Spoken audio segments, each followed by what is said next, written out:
చాలా సినిమాలు వస్తున్నాయి, వారానికి 4-5 సినిమాలు రిలీజ్ అవుతున్నాయి, వస్తున్నాయి వెళ్ళిపోతున్నాయి. అన్ని తర్వాత ఈ ఓటీటీలో వస్తాయనే ఇంకో చోట వస్తాయనే అనుకుంటాం, కానీ అవి ఏం రావు.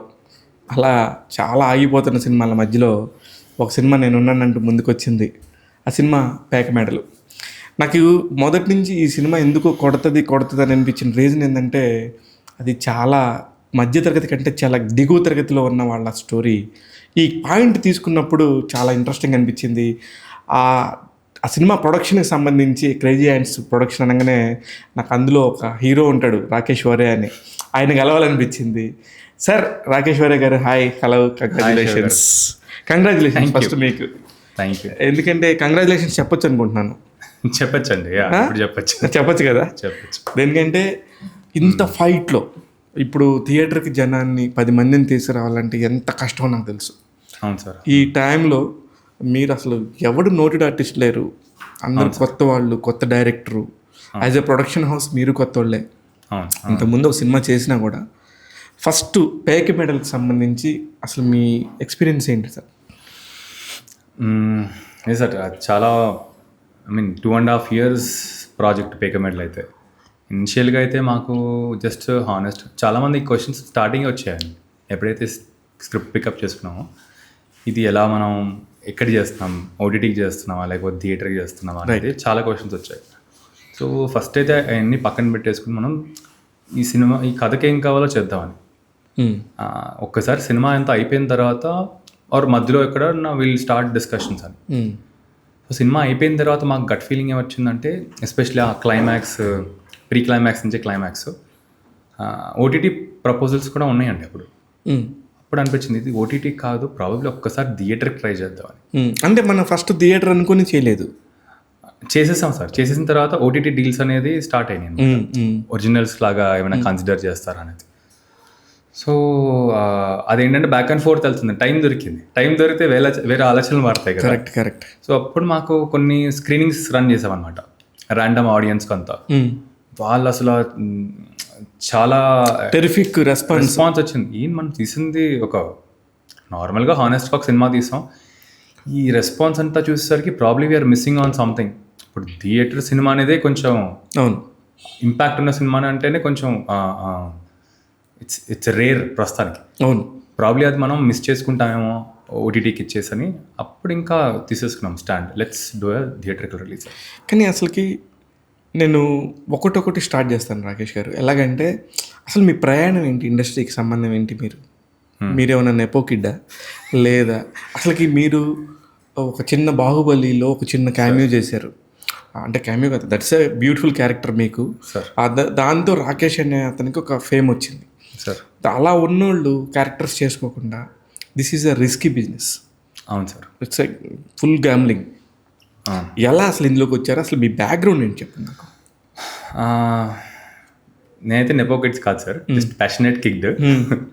సో నాకేనండి, ఎవరు ఇండస్ట్రీలో అయితే నాకు నిజంగా తెలియక అడుగుతున్నా, నాకు వేరే ఉద్దేశాలు అండి. నెపో కిడ్స్ ఆల్సో వాళ్ళు కూడా విషయం ఉంటేనే రాగలరు సార్, పాపం వాళ్ళని కూడా అనటానికి లేదు సార్, చెప్పండి. సో మా ఫ్యామిలీలో అయితే ఇండస్ట్రీలో ఎవరు లేరు. అండ్ నాకేమనిపించిందంటే, మనకి ఏదైతే హోల్ హార్టెడ్గా ఇష్టం ఉంటే అది చేయాలని. సో బేసిక్ ఫిలాసఫీ ఏంటంటే, ఇష్టం ఉంటే we have to go pursue it. It could be anything. So అలా ఎప్పుడైతే నాకు ఇంజనీరింగ్ టైంలో అప్పుడు అనిపించింది, ఇలా ఎక్స్ట్రా కరికులర్ యాక్టివిటీస్, డాన్స్ లేకపోతే ఇంకేమైనా ప్రోగ్రామ్స్ అని ఇట్లా స్పోర్ట్స్లో ఎక్కువ పార్టిసిపేట్ చేస్తూ ఉండేవాడిని. అది ఎక్కువ ఎంజాయ్ చేస్తూ ఉండేవాడిని అనమాట. సరే, ఈ చదువులు అనేది మనకి చాలా ఫోర్స్డ్ ఉంది, ఏదో తెచ్చుకుంటున్నాం మార్క్స్, టాప్ అవ్వట్లేదు, ఏదో ఫోర్స్డ్ ఉంది, where is our heart going, అసలు ఎటు వెళ్తున్నాం అనేసరికి అప్పుడు రియలైజేషన్ ఏంటంటే, అదే లాంగ్ స్టోరీ షార్ట్ ఫిలిమ్స్ అని. ఓకే, సో అప్పటి నుంచి లాంగ్ స్టోరీ చెప్పొచ్చు. అదే సార్, నా ఇంజనీరింగ్ తర్వాత వెళ్ళి అబ్రాడ్లో వెళ్ళి యూఎస్కి వెళ్ళి ఎంఎస్ చేసి అక్కడ తర్వాత జాబ్. నాకేంటంటే అలా వెళ్తే ఫస్ట్ నా ప్రయారిటీ ఏంటంటే, ఇక్కడ మన ఫ్యామిలీ, పేరెంట్స్ మిస్ అయిపోయి వెళ్ళిన వాళ్ళందరూ ఏంటంటే తిరిగి వస్తాను అనుకుంటారు. అక్కడ పరిస్థితుల వల్ల, అక్కడ సిచ్యువేషన్స్ వల్ల ఏంటంటే వాళ్ళు అది సిచ్యువేషన్స్ మీద బ్లేమ్ చేసుకుంటూ ఇక్కడ ఉన్న వాళ్ళు మిస్ అవుతూ ఉంటారు ఒక రకంగా. సో చాలా మిస్ అవుతుంటారు. నేను ఆ ట్రాప్లో అసలు నాకు చాలా క్లియర్గా ఉందన్నమాట. నేనైతే అబ్రోడ్ వెళ్ళను, ఇక్కడే ఉంటా, ఇక్కడ ఉండి మనం ఏం చేయొచ్చు అని.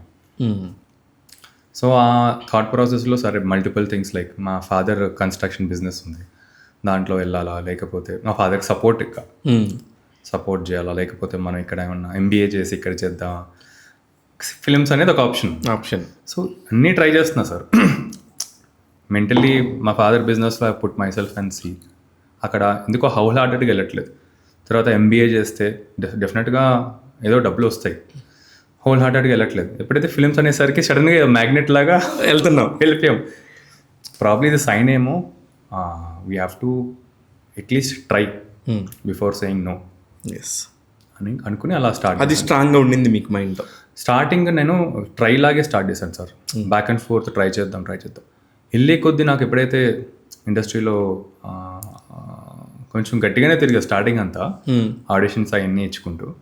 తర్వాత ఎప్పుడైతే ఆ జోష్ అనే సినిమాలో చిన్న క్యారెక్టర్ 2009లో జోష్ తర్వాత అక్కడ జోష్ తర్వాత వేదంలో ఇంకా మరీ చిన్న క్యారెక్టర్.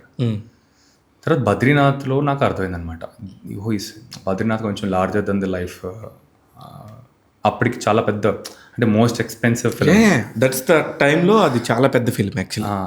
అక్కడ ఆ ఫిలింలో నాకు వినాయక్ గారితో ఇంటరాక్షన్, బన్నీ గారితో ఇంటరాక్షన్. సో నాకేంటంటే స్లోగా అక్కడ నాకు అర్థమైంది, ఇక్కడ ఉంటా, I will stay here, I will figure out a way to work out నా, let me I want to thrive. Survival అయితే నేను చేయను, అసలు నా బేసిక్ నేచరే కాదు సర్వైవ్. అది దట్స్ పాయింట్. నేను ఫస్ట్ నుంచి కూడా మిమ్మల్ని అబ్జర్వ్ చేస్తుందంటే సర్వైవల్ పాయింట్ మీకు ఎక్కడ కనబడలేదు. అందువల్లే నేను స్ట్రాంగ్లీ బిలీవ్ యూ, ఖచ్చితంగా కొట్టే చూపిస్తాడనే నమ్మకం నాకు కూడా ఉండింది. మీకు ఎంత ఉందో నాకు తెలియదు, కానీ మీ మీద నాకు చాలా నమ్మకం ఉంది. Okay, thank you sir. అంటే చెప్తున్నా, అంటే వై నేను అంత మీ వెనకాల మీరు చేయండి, వీ విల్ ట్రై, మనం కూడా చేయొచ్చు అనే ఒక ఫీలింగ్ ఎందుకు వచ్చిందంటే, సార్ మీది ఎప్పుడైతే సర్వైవల్ అనే పాయింట్ ఉన్న వాళ్ళతో ఎక్కువ ట్రావెల్ చేయలేమండి మనం. అవును సార్. ఎందుకంటే వాళ్ళ పాయింట్ సర్వైవలే, అక్కడ ఆగిపోతారు. నాకు అది ఇష్టం లేదు యాక్చువల్లీ. సేమ్ మెంటాలిటీ నేను కూడా అనుకోవటం వల్లే మిమ్మల్ని థరోలీ నేను ఫాలో అవుతా ఉన్నా. మీకు చెప్పలేదు కానీ ఎవరికి చెప్పొద్దు టైం నుంచి కూడా.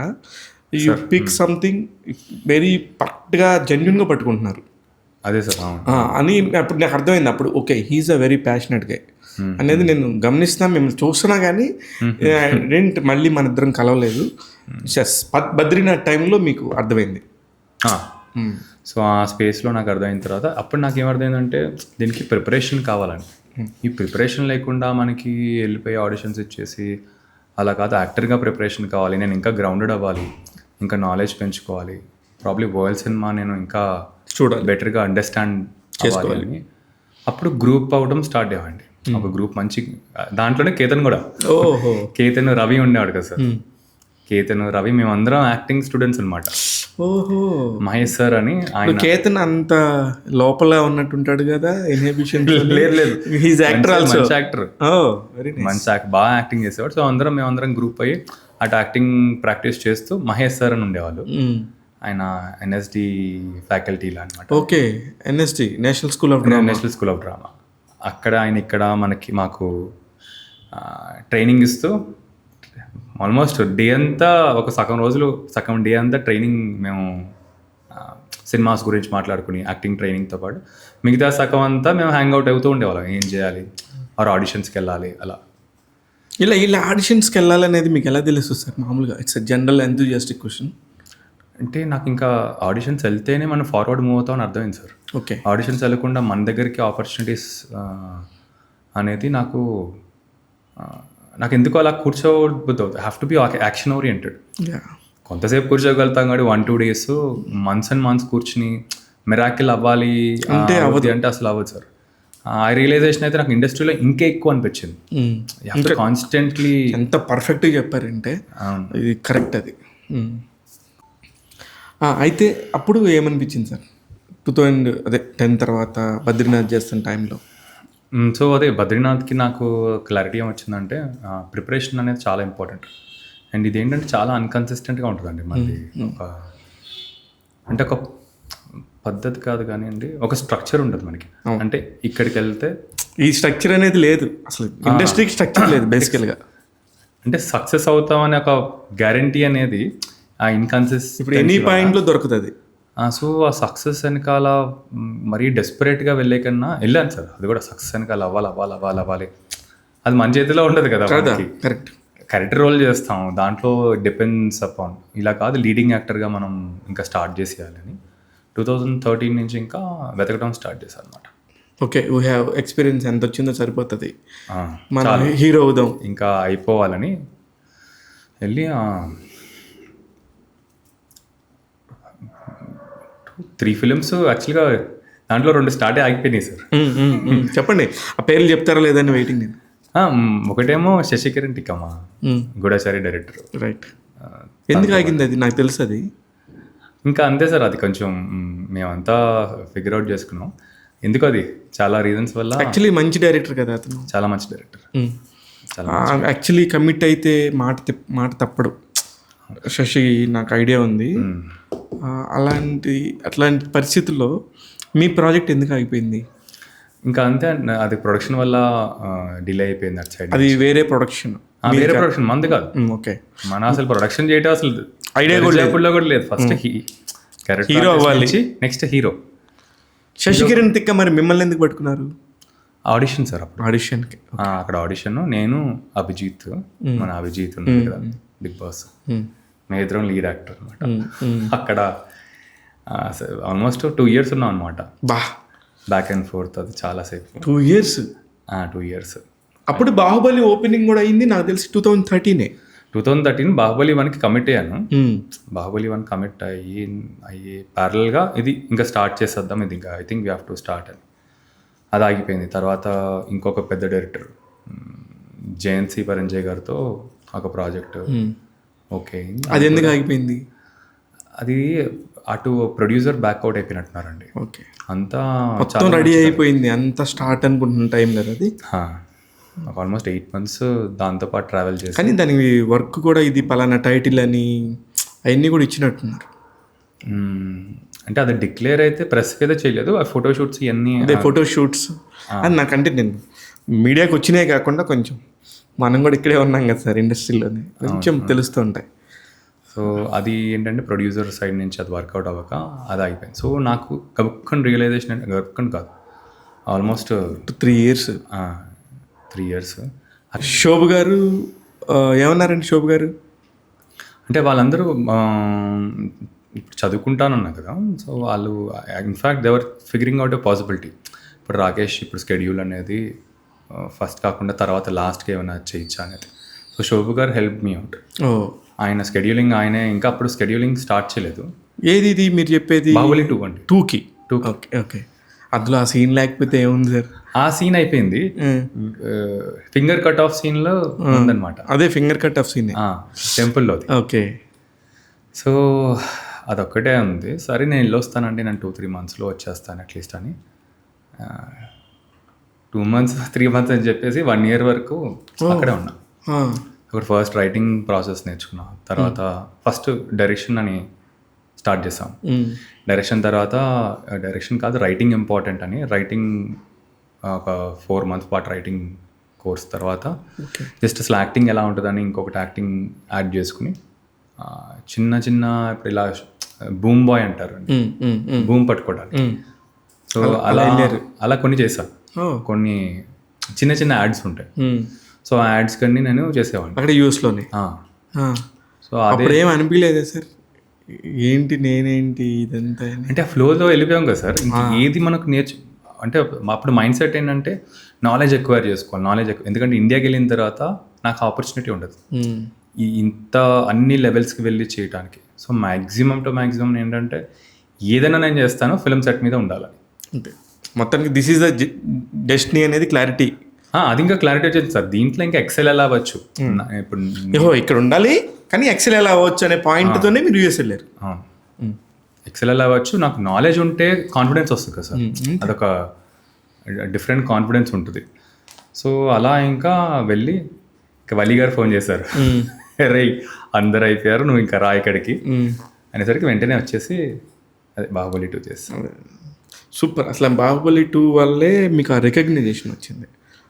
ఎందుకంటే హ్యూజ్ ₹150 టికెట్ పెడితేనే 1800 కోట్లు వసూలు చేసిందండి. అవును అవునండి అవును. ఇప్పట్లాగా 450 500 పెడితే ఎంత ఉండేదో అది నిజంగా కూడా. అంత పిచ్చి పడినట్టు చూసాం సినిమా. టికెట్లు అంటే ఎవరు ఫోన్ చేసినా టికెట్లు అడిగేవారు ఆ సినిమాకి. ఆ రేంజ్ అంత మాట్లాడుకున్న సినిమా నేను ఈ మధ్యకాలంలో కాదు కదా, 10 yearsలో నేను ఎప్పుడూ చూడలేదు. నిజమే కదా అది. అవునండి అవును. అయితే ఇప్పుడు వాళ్ళు అంత క్లోజా సార్, శోభు గారు కానీ మీకు రమ గారు కానీ? అంటే శోభు గారు, రమ గారు, వల్లి గారు వీళ్ళందరూ అంటే ఇంకా ఆ ప్రాసెస్లో 99 days అండి నా వర్కింగ్ డేస్. 99 days ఇంకా 3 సినిమాలు హీరోగా చేయొచ్చు ఇప్పుడైతే. 99 days చేశాను. ఇంకా అందరు ఇంకా ఆల్మోస్ట్ తెలిసిపోయారు. పిల్లలు కూడా పెద్దగా అయిపోయేవాళ్ళు.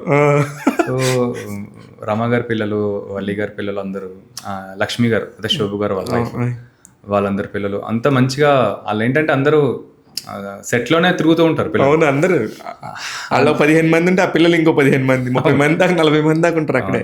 చాలా సరదాగా ఉండేది. ఇంకా వాళ్ళతో ఇంకా ఆడుకుంటూ ఆ పిల్లలతో ఇంకా అలా అలా బాగా క్లోజ్ అయిపోయాం అనమాట. బాగా సపోర్ట్ చేసేవారు వాళ్ళు కూడా. అంటే ఫ్యామిలీ లాగా తీసుకుంటారు ఎవరినైనా కూడా. ఓకే, అప్పుడు మీకు అది హెల్ప్ అయింది. అవునండి. ఇప్పుడు ఇలా వచ్చేసారు, ఇంకా మళ్ళీ మీరు వెళ్ళలేదు యూఎస్? ఇంకా వెళ్ళలేదండి. ఇంకా మీకు క్లారిటీ వచ్చింది, ఇంకా మనం నేర్చుకున్నాం, ఇప్పుడు ఇంప్లిమెంట్ చేయాలి. లేకపోతే అది ఒక ట్రాప్ లాగా అనిపిస్తుంది అండి నేర్చుకునేదాన్ని. ఇంకా అది కంఫర్ట్ జోన్ యాక్చువల్గా. ఏముంది బుక్కులు చదువుతూ ఉంటాం, వెళ్ళి యాక్చువల్ ప్లే గ్రౌండ్ మనం ఆడాలి. ఇప్పుడు ఎలా ఆడాలి, ఓకే నేను రెడీ ఉన్నాను, డబ్బులు అయితే నేను పెట్టను, వేరే వాళ్ళతో పెట్టిస్తాను. ఇప్పుడు మీకు ఎంతో కొంత డబ్బులు ఫండింగ్ దీని మీద ఒక నాలెడ్జ్ వచ్చేసింది కదా ఈ 2009 నుంచి 2017 మధ్యలో. ఎందుకు మీరు డబ్బు పెట్టకూడదు అనుకున్నారు? అంటే నాకు డబ్బుల మీద ఇప్పటికీ నాకు మనీ హ్యాండిల్ చేయటం సరిగ్గా రాదండి. అది మీరు ప్రొడ్యూస్ చేశారు, నేను జస్ట్ వస్తా మాటకి వస్తా.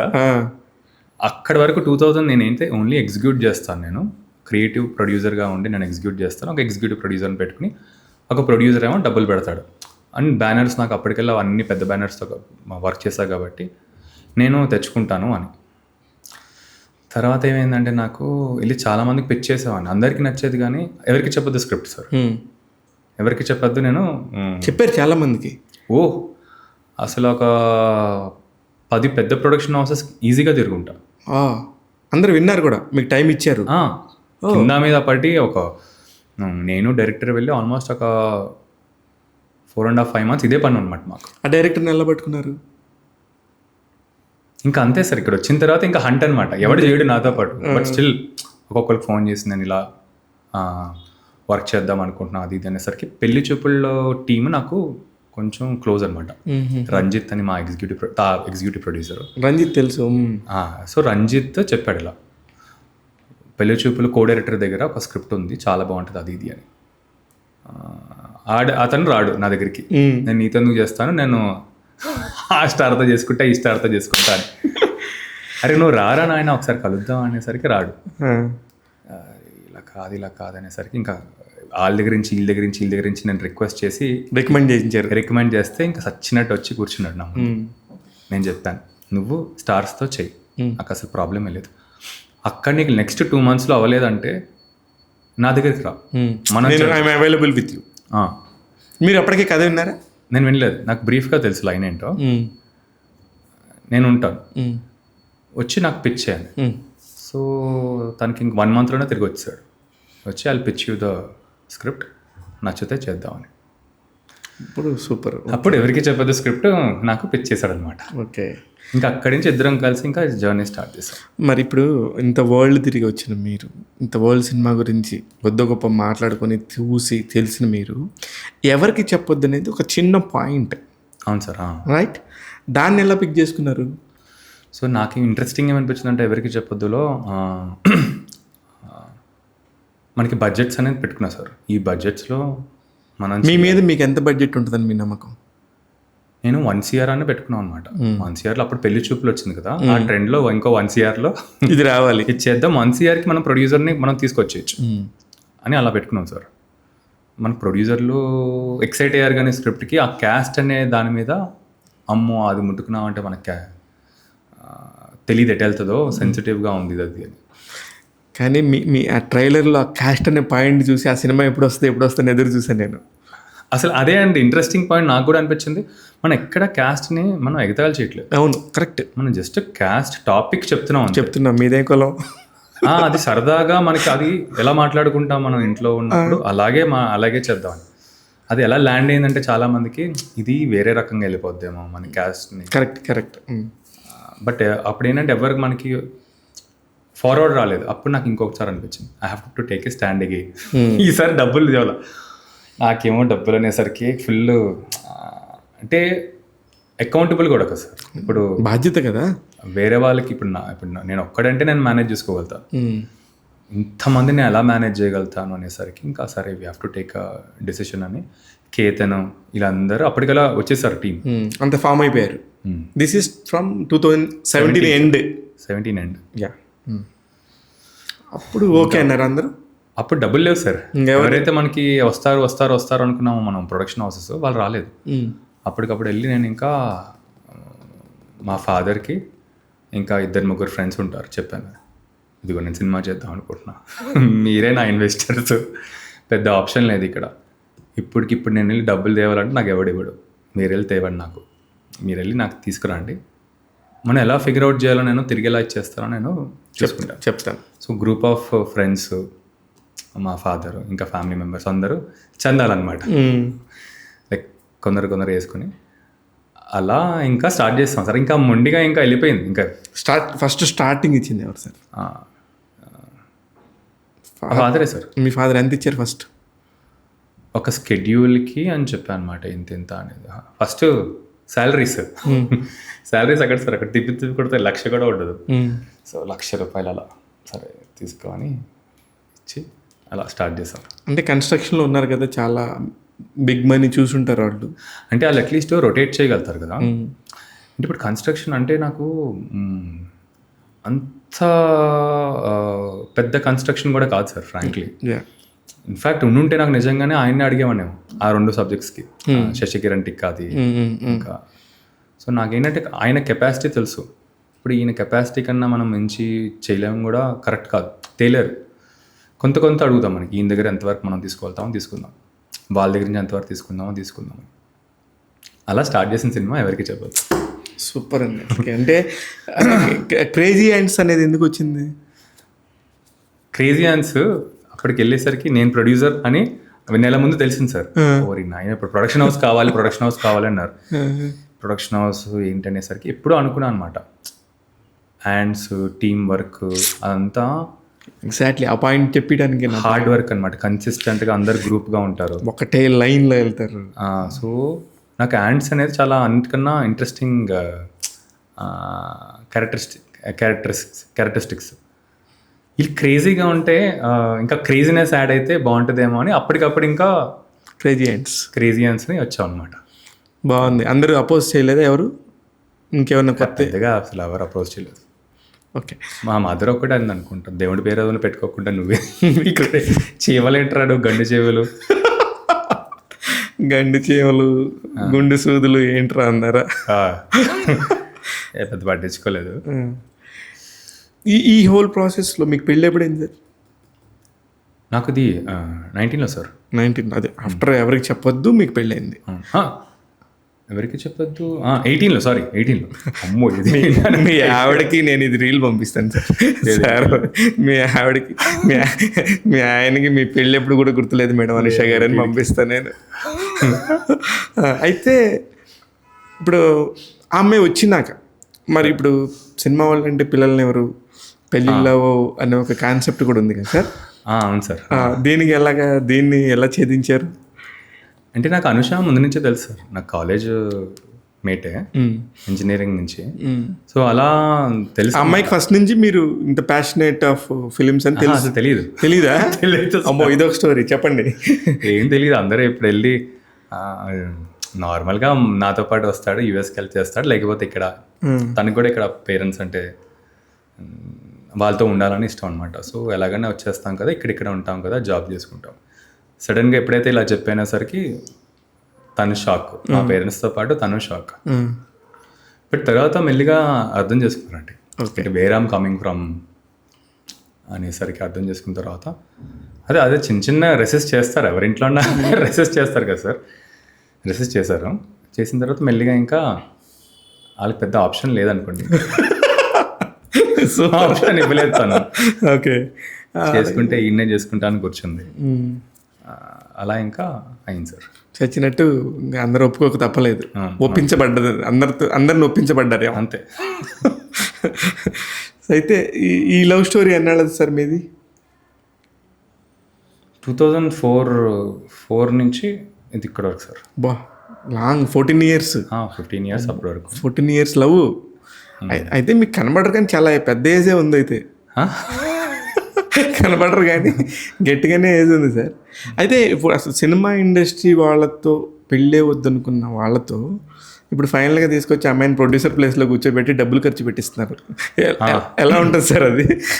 అంటే నాకు ఎవరికి చెప్పేది మొత్తం నేనే చేసుకున్నాను సార్. ఆల్మోస్ట్ ఎన్ని పాల ప్యాకెట్లు కావాలి ఇవాళ, ఎంతమందికి ఇవాళ వాటరు, ఎంతమందికి ఫుడ్ పెట్టాలి, ఫుడ్ నుంచి పెద్ద పేమెంట్స్ వరకు. ఇప్పుడు యూనిట్స్తో మాట్లాడతాం, మనకి కెమెరా ఎక్విప్మెంట్ ఇవన్నీ నేనే చూసుకున్నాను అనమాట. అండ్ స్క్రిప్ట్లో కూడా శంకర్తో పాటు కూర్చునేవాడిని, ప్లస్ యాక్టింగ్ చేస్తున్నవాడిని. అంటే టూ మచ్ ఇంకా స్ట్రెచ్ అనమాట. ఇంకా దానికి చాలా స్ట్రెచ్ చేసుకున్నాను. తర్వాత నాకు ఏమనిపించిందంటే ఎవరికి చెప్పొద్దు, తర్వాత మనం గ్రేటర్ హైట్స్కి వెళ్ళాలంటే, అంటే నెక్స్ట్ లెవెల్స్కి వెళ్ళాలంటే అన్నీ నేను చేస్తే, and I'm not expert of everything. నా ఎక్స్పర్ట్ని నేను ఐడెంటిఫై చేసుకుని వేరే వాళ్ళకి ఇప్పుడు అకౌంట్స్ ఒకరిని పెట్టాలి, క్రియేటివ్ టీమ్ ఒకరిని పెట్టాలి, ఎగ్జిక్యూషన్ ఒకరిని పెట్టాలి. సో ఇదంతా ఒక థాట్ వచ్చింది, ఎవరికి చెప్పొద్దు తర్వాతే. కానీ అప్పుడు ఆ టైంలో ఎవరికి చెప్పొద్దు టైంలో ఎలాంటి స్ట్రెస్ అనుభవించేవాళ్ళు? అంటే stress obviously on a daily level sad, depression అన్నీ ఉండేది సార్. అలానే చెప్పి హ్యాపీ, ఫన్, ఎక్సైట్మెంట్ కూడా ఉండేది. ఏం రియలైజేషన్ అయ్యానంటే ఇప్పుడు సాడో లేకపోతే డిప్రెషన్ ఉన్నప్పుడు ఎక్కువ టైం మనకి లగ్జరీ లేదు సార్, ఉండలేము అంతే. ఇప్పుడు బాధపడ్డామా సరే, వెంటనే ఇంకొక ప్రాబ్లం వస్తూ ఉంటుంది. ఇప్పుడు బాధపడుతూ మనం మూల కూర్చోలేము. ఎవరికి చెప్పొద్దు మొత్తంలో మీకు వచ్చిన బిగ్గెస్ట్ ప్రాబ్లం ఏంటి సార్?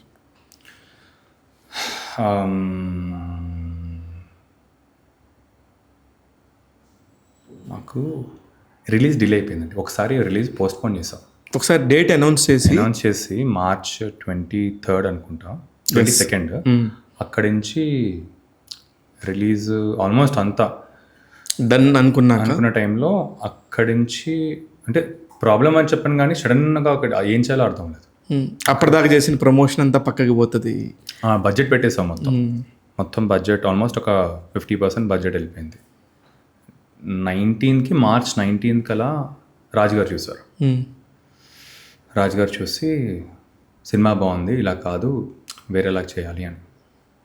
రాజుగారు వస్తా అన్నారు.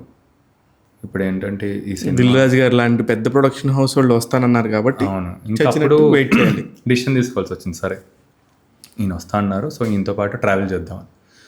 సో అప్పుడు వచ్చి ఆయన కొంచెం ఎడిట్లో హెల్ప్ చేసి సినిమాని ఇంకేమైనా బెటర్ చేయొచ్చా అనేసి ఆయన షేరింగ్ అయిపోయిన తర్వాత అప్పుడు మేము అక్టోబర్లో రిలీజ్ చేసుకున్నాం. 6 months పట్టింది, మళ్ళీ 6-7 months. అది పర్లేదండి, అది అయితే వర్క్ ఉంది కాబట్టి సడన్గా అది ఆపేయాల్సి వచ్చింది కదా. సో ఏం చేయాలి ఇప్పుడు డిసిషన్, రాజుగారితో వెళ్ళాలా లేకపోతే ఇప్పటివరకు మనం పెట్టేసాం కదా మనం సోలోగా వెళ్ళిపోవాలా అని. సో అదొక్కటి డిసిషన్ కొంచెం నాకు ఏంటంటే టఫ్ అనిపించింది, బట్ గుడ్ డిసిషన్ అది. రాజుగారు ఆన్ ది బోర్డ్ వచ్చేసి రావటం వల్ల కొంచెం జనాలకు కూడా వెళ్తాం, రీచ్ కొంచెం అనిపించిందా? ఆయన కూడా ప్రోడక్ట్ని బెటర్ అయింది, ప్లస్ ఆయన బ్రాండ్ ఆడేసరికి నాకు వేరే వాళ్ళతో కమ్యూనికేషన్ ఈజీ అయిపోతుంది ఆటోమేటిక్గా. థియేటర్స్ ఆయనే మొత్తం అదే చూసుకునేవాళ్ళు. ఇప్పుడు ఎవరితో అన్నా పనులు అవ్వాలంటే రాజుగారు వెనకాల ఉన్నారంటే మారిపోద్దండి. చాలా చాలా బాడీ లాంగ్వేజ్ మారుతుంది, అన్నీ మారుతాయి. కొత్త వాడిని చూసే చూపు వేరు ఉంటుంది, దిల్రాజు గారి మనిషి అని చూస్తే చూపు వేరే ఉంటుంది. అవునవును. ఓకే, ఇప్పుడైతే ఎవరికి చెప్పొద్దు రిజల్ట్ చూసినాక ఓకే మీరు కరెక్ట్గా చేశారని మీ point of view as a producer, crazy hands నుంచిగా వెళ్ళినాయా లేకపోతే ఏంటి? ఏం జరిగింది? ఎవరికి చెప్పొద్దు సార్. సార్ ఎవరికి చెప్పొద్దు మనకి టూ ఒకటేమో రాజుగారు రావటం, అంటే అమేజింగ్ థింగ్స్ హ్యాపెన్. ఒకటేమో రాజుగారు రావటం, అప్పుడు ఏ ప్లాట్ఫామ్ మనకి ఏ సినిమాలు అప్పుడు నెట్ఫ్లిక్స్లో తీసుకోలేదు సార్. ఓకే. సో మనం ఏదో రకంగా కింద మీద పడి నెట్ఫ్లిక్స్కి చూపెట్టాం. సో నెట్ఫ్లిక్స్ మన సినిమా తీసుకోవటం రెండు తర్వాత మనకి మా టీవీతో డీల్, అది శాటిలైట్. సో 3 మనకి అయ్యేసరికి ఫస్ట్ సేఫ్ అయిపోయింది ప్రాజెక్ట్. సూపర్. సేఫ్ అయిపోయిన తర్వాత మనకి ఏదైతే మనం ఆడిందో దాంతోపాటు ఏంటంటే మనకి పెట్టింది అది క్లియర్ అయిపోయింది అనమాట. ఫస్ట్ ఇక్కడ ఇండస్ట్రీలో లాభం అంటే ముందు మనకి రావటమే. అవును, ఆ పాయింట్ అది అయిపోయింది. అండ్ నాకేంటంటే ఫస్ట్ ఆ సినిమాతో మనీ కన్నా ఎక్కువ ఫస్ట్ రెస్పెక్ట్ వచ్చింది. ఓకే, మంచి సినిమా తీసాడు తిను, దీని దగ్గర నుంచి ఎక్స్పెక్ట్ చేయొచ్చు, మనం టీం అవ్వచ్చు అని. అలాగా దానివల్ల మీకు అడ్వాంటేజ్ ఉందా సార్? యాడ్ అయిన అడ్వాంటేజ్ చాలా అయింది సార్. చాలా అంటే the way people look at me మారింది. మీడియా పాయింట్ ఆఫ్ వ్యూ కూడా, మీడియా కూడా చూసే విధానం మారుతుంది. అవునండి, అవును, డెఫినెట్గా. మీకు వచ్చిన రివ్యూస్ కానీ, అదే మీరు పర్సనల్గా చేస్తే ఉండే రివ్యూ సెన్స్ ఒక కొలాబరేషన్తో వచ్చి దిల్రాజు గారు ఎందుకు చేస్తారు సంథింగ్, అప్పటికే ఆయనకి ఒక క్రేజ్, పలానా సినిమా చూసే ఈయన డిసైడ్ చేస్తాడనేది. అవన్నీ మీకు యాడ్ అయి ఉండొచ్చు. చాలా యాడ్ అయింది. ఓకే, అయితే దానికి సేఫ్ ప్రాజెక్ట్ ఎవరికి చెప్పొద్దు. సేఫ్ ప్రాజెక్ట్ అనగానే ఇంకా ఆటోమేటిక్గా ఫాస్ట్ స్పీడ్ రన్ ఉంటుంది కదా. అవునండి. మరి ఎందుకు ఇంత gap? Very good question. So నాకు కొంచెం ఇంట్రోస్పెక్షన్కి కొంచెం టైం తీసుకున్నాను సార్. అంటే ఎవరికి చెప్పొద్దు, చాలా ఎక్స్ట్రీమ్ ప్రెషర్లో వెళ్ళిపోయాను. Extreme energy excitement levels, extreme energy.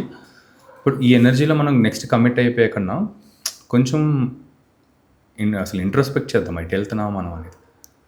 అంటే ఒక 2-3 నెలలు తీసుకున్న టైము, 2-3 నెలలే ఆగి చూద్దాం. కోవిడ్ వచ్చింది సార్. అవును, ఆ 2-3 నెలలు కాస్త సంవత్సరంన్నర అయిపోయింది. అప్పటికి నాకు ఒక 2-3 చెయ్యి రాకేష్ ఏమైనా చేద్దాం కలిసి, నువ్వు ఒక స్టోరీ తీసుకురా అని చెప్పారు. ఆ ఊపు కాస్త ఈ కోవిడ్లో మొత్తం మైండ్ సెట్ డైనమిక్స్ అన్నీ మార్చేసింది, మొత్తం అందరి జీవితాన్ని మార్చింది. సో అసలు సినిమాలు కాదు, ఫస్ట్ అసలు మనం సర్వైవ్ అవుతామా లేదా అంటే సర్వైవల్ వచ్చేది. అంటే మనం ఏదో గొప్ప పనులు కాదు, ముందు మనం బతకాలి కదా. అసలు బతకాలి కదా మనం ఏమైనా చేయడానికి అనేసరికి అంతా మైండ్ పర్స్పెక్టివ్ చేంజ్ అవ్వడం స్టార్ట్ అయింది. నేను కూడా అసలు ఏంటిది ఈ ఎనర్జీ కొత్త ఇది కాన్ఫ్లిక్ట్ ఏంటి, అసలు larger than the life conflict కదా మనందరికీ. ఎటు వెళ్తుంది అనేసరికి అప్పుడు సరే 4-5 రోజులకి నేను టెన్షన్ పడ్డా. తర్వాత మనం ఆన్లైన్గా అందరం కలిపి వర్క్ చేద్దాం అని రైటింగ్ రాసేవాళ్ళం సార్. కంటిన్యూస్గా కోవిడ్ 4 days మేము ఖాళీగా ఉంది. మిగతా రోజులు అంతా సండేస్తో సహా March 22 to March 27 గ్యాప్ అంతే. ఆ తర్వాత అప్పుడు టీం అయిపోయాం. నేను, కేతన్, ఇంకా 3-4 ఉన్నాం అనమాట. అందరం అయిపోయి let's start writing for other production houses. Raju గారితో, గోపి అచంట గారితో, అనిల్ సుంకర గారితో, వీళ్ళందరితో జస్ట్ మాకేంటంటే ఫస్ట్ మాకు షార్పన్ అవుద్ది కదా. అవును, కనీసం కూర్చునేకి మనం ఏమైనా చేసే కన్నా వాళ్ళ కాన్సెప్ట్స్ ఏమైనా ఉండేవి, మా కాన్సెప్ట్స్ పెట్టుకుని వాళ్ళ ప్రొడక్షన్ హౌస్కి ట్రై చేసేవాళ్ళు అనమాట. అలా అమ్మారండి ఒక్కటన్నా? గోపి గారు వీళ్ళందరికీ అంటే నాకేంటంటే మనీ కోసం నేను పని చేయను అని చెప్పేసాను సార్. ఎవరికి నేను పని అయితే చేయను. నాకు రాజుగారు ఇష్టం చాలా. మీకు ఏం కావాలంటే మనం కొలాబరేటివ్గా మీరు ఒక పాయింట్ చెప్పండి, మనం చేస్తాను నేను. ఎందుకంటే నేను కూడా ఎక్స్పోర్ట్. ఎందుకు రాజుగారు అంటే ఇష్టం? నాకు కూడా రాజుగారు అంటే ఇష్టం. నాకు అందరు ప్రొడ్యూసర్స్లో కన్నా అండి ఎందుకో ఆయనతో పాటు ఫస్ట్ కనెక్ట్ అయిపోతానండి. ఆయనలో ఉన్న ఫైరు, ఆయనలో ఉన్న ఆ క్విక్నెస్, అంటే ప్రాబ్లం వచ్చినా టక్కని ఆయన ఏదో సొల్యూషన్ పట్టేస్తారు ఆయన. నాకు కూడా నేను ఒక ఉదాహరణ చెప్తా. ఒక సినిమా చూపించాను నేను, రాజుగారు చూడాలంటే నా కోసం రాశివా చూద్దాం అని చెప్పి కూర్చున్నాడు. సినిమా చూశాడండి. చూసి సార్ ఎలా ఉందన్న, బాగుంది అన్నాడు. సార్ మరి బాగుంది కదా, మీరు ఎందుకు చేయరని అడిగా. బాగుంది, నేను సినిమా మీరేం అడిగారు, సినిమా చూడమన్నారు, నీకోసం నేను సినిమా చూసాను. సినిమా ఎలా ఉందని అడిగా, బాగుందని చెప్పా. దీన్ని ఇప్పుడు ఏం చేయాలంటే నాకేం సంబంధం అన్నాడు. అదేంటి సార్ కొంచెం ఏదైనా చేయండి అంటే, దీన్ని ఎవరు చూడాలని అడిగాడు. దీన్ని ఎవరు చూడాలని అడిగాడు సార్. నౌ ఐ రియలైజ్ నిజంగా ఎవరు చూడాలి, ఎందుకు చూడాలి మ్మ్. అని ఇంకప్పుడు నుంచి నేను ఆలోచించే విధానం మారింది. నా పాయింట్ ఇప్పుడు మీరు చెప్తుంది కూడా అలా డెసిషన్ తీసుకునే విధానం కానీ ఆయన ఇండస్ట్రీ ప్రాస్పెక్టివ్లో ఆయన ఇప్పుడు ఎన్ని కోట్లు చూసుంటాడు, ఎన్ని 100 రోజులు చూసుంటాడు, ఎన్ని డైనమిక్స్ చూసుంటాడు, ఎన్ని సక్సెసెస్ ఆయన చూసినంత ఎక్స్ట్రీమ్ సక్సెసెస్ రేటింగ్ ఎవరు చూడలేదు, బ్యాక్గ్రౌండ్ లేకుండా వచ్చి ఆయన డిస్ట్రిబ్యూటర్ కరెక్ట్ ఆయనకి ఒక బుక్కే రాయించాను. నిజంగా రాయొచ్చు. నిజంగా ఎవడైనా అనుకోని కానీ నాటే జోక్ సార్. సికింద్రాబాద్లో ఒక ఆటోమొబైల్ షాప్లో, మెకానిక్ షాప్లో ఉండి పక్కన జరుగుతున్న సికింద్రాబాద్లో జరిగేది బిజినెస్, అంత సినిమా బిజినెస్. అవును సార్, అవును. అక్కడ కూర్చొని అన్ని అబ్జర్వ్ చేస్తా అమేజింగ్ స్టోరీ. ఒక మ్యాడ్నెస్ ఉంటుందండి. అంత మ్యాడ్నెస్ లేకపోతే ఆయన ఇలా తట్టుకోలేరు, ఇంత సక్సెస్ కూడా చూడలేరు. సో నాకు కూడా ఏంటంటే ఆ మ్యాడ్నెస్ అనేది బాగా కనెక్ట్ అయిపోయాను ఆయనకి. సో అలా ఇంకా ఆయనతో పాటు ఒక ట్రావెల్ ఉంటుంది అనమాట ఎప్పుడు. మీకు అంత స్పేస్ ఇచ్చారు ఆయన? అంటే జోష్ తర్వాత నుంచి ఏదో రకంగా వెళ్ళి కూర్చుని అప్పుడప్పుడు వెళ్ళి కాసేపు మాట్లాడి క్యారెక్టర్స్ అడిగేవాడిని.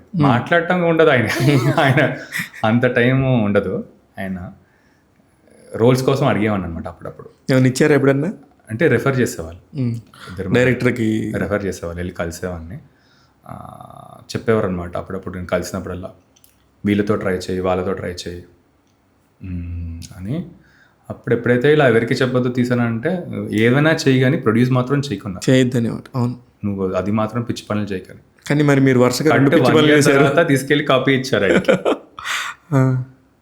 నువ్వు కంపతీసి నువ్వు చేసావు మాత్రం చెప్పాకని. నేనే చేశానండి, ఆప్షన్ లేదు అంటే ఇంకా సర్లే అని అలా ఇంకా యాడ్ అయ్యారు ఆయన. సూపర్. అలా అయితే ఇప్పుడు నెక్స్ట్ కరోనా తర్వాత సార్, కరోనా తర్వాత ఇప్పుడు ఈ రైటింగ్ ప్రాసెస్ అనేది స్టార్ట్ అయింది, ఒక టీమప్ అయ్యారు సార్. ఇవన్నీ ఎవరికి అమ్మాలని, ఎలా చేద్దాం అనేది మీ ఆలోచన? సార్ ఫస్ట్ ఏమనుకున్నామంటే మనీ మేకింగ్ కన్నా క్రాఫ్ట్ నేర్చుకోవాలని. ఓకే. అంటే ఇప్పుడు మీకు సస్టైనబిలిటీ ఉంది కాబట్టి మీకు బ్యాక్ ఎండ్ ఫుడ్ గురించో నెక్స్ట్ అదర్ జాబ్ గురించో టెన్షన్ లేదు కాబట్టి మీరు చేయగలరు సార్. ఒక కొత్తవాడు వచ్చాడు, మీలాగా ఒక హీరో అవ్వాలనుకున్నాడు, ఒక డైరెక్టర్ అవ్వాలనుకున్నాడు, ఒక రైటర్ అవ్వాలనుకున్నాడు, ఇవన్నీ వాళ్ళకి ఎక్కడెక్కడ ఉంటాయి? అవును సార్, అవును. ఉండవు కదా. అవునవును. అందుకని మీరు అది ఉంది కాబట్టి మీరు ఇలా చేయగలిగారంటావా? అంటే నేను ఏమన్నా సార్, ఇప్పుడు నా ఒపీనియన్ ఏంటంటే ఎందుకు అలా ఛార్జ్ చేయకూడదని, మేము ఎక్స్పర్ట్ కాదని నాకు తెలుసు. Okay. We're not experts in writing. వాళ్ళ కాన్సెప్ట్స్ మేము వన్ ఆఫ్ ద ఆప్షన్ మాకు ఇవ్వండి, మేము అడిగాం. మీ పాయింట్ ఆఫ్ వ్యూ మీరు ఉంచుకోండి, ఒక పాయింట్ మాకు ఇవ్వండి, మేము వర్క్ చేస్తాం, మీరు కావాలంటే వేరే రైటర్స్తో వర్క్ చేయండి. కొంచెం ఇటు తీసుకోరా, కెమెరా ఇటు ఉంది, కొంచెం మీరు బాడీ ఇటు. ఓకే. మీరు కావాలంటే వేరే రైటర్స్తో వర్క్ చేయండి, మాకు ఈ కాన్సెప్ట్ ఇవ్వండి, మేము వర్క్ చేస్తాం. అయిపోయిన తర్వాత అప్పుడు మీకు ఓటీటీస్లో ఏమన్నా కన్సిడర్ చేస్తే అప్పుడేమన్నా మనం చూద్దామని. ఓకే. అప్పుడు కూడా మీరు హీరో కాదు, ఓన్లీ స్టోరీ నారేట్ చేస్తున్నారు అంతే. ఓన్లీ స్టోరీ, ఒక క్యారెక్టర్, ఒక స్టోరీ, ఆ వరల్డ్ ఎలా బిల్డ్ చేయాలి అని. సో వరల్డ్ బిల్డింగ్ ఏంటి, క్యారెక్టర్స్ బిల్డింగ్ ఏంటి, మనం ఎలా ఒక గ్రిప్పింగ్గా రాయొచ్చు, లూజ్గా. ఇప్పుడు ఇలా రాసిన ప్రాసెస్లో నిజంగా నేర్చుకున్నారా సార్ ఏమన్నా? చాలా నేర్చుకున్నా సార్, చాలా అంటే చాలా. మాకు నరేషన్స్ అయ్యాయి కదా, ఏముంది రాకేష్ దీంట్లో అనేవారు ప్రొడ్యూసర్స్. ఎందుకండి అంటే ఐడెంటిఫై చేసేవాళ్ళు ఈ పాయింట్లో ఇది. సో నాకు ప్రొడ్యూసర్స్తో ఓహో ఇలా చూస్తున్నారు, ఈ పర్స్పెక్టివ్లో చూస్తున్నారు, కొన్ని నాకు చాలా వ్యాలిడ్ అనిపించాయి. కానీ కొన్ని, ఇఫ్ ఐఎమ్ నాట్ రాంగ్, అసలు వాళ్ళు కథ కూడా వినకుండా నాలెడ్జ్, ఇప్పుడు సార్ ఇక్కడ ఏది హిట్ అవుద్ది ఏది ఫ్లాప్ అవుద్ది అనేది ఎవరికి తెలుస్తుంది? అంటే కంప్లీట్గా చెప్పలేము సార్, 100%. చెప్పండి, మీరు చెప్పండి ఇప్పుడు. సో ఇప్పుడు అందుకని కొందరు నేను సెలెక్ట్ చేసుకుంటానండి. ఇప్పుడు రాజు గారికి మంచి నాలెడ్జ్ ఉంటుంది, శోభ గారిది బాగుంటుంది, మళ్ళీ గోపి ఆచంట గారు కొంచెం క్లోజ్ కాబట్టి ఆయన. సో వాళ్ళతో ఇంటరాక్షన్లో వాళ్ళకి చెప్తారండి ఏది వర్కౌట్ అవుతుంది, ఏది వర్కౌట్ అవుతుంది అనేది.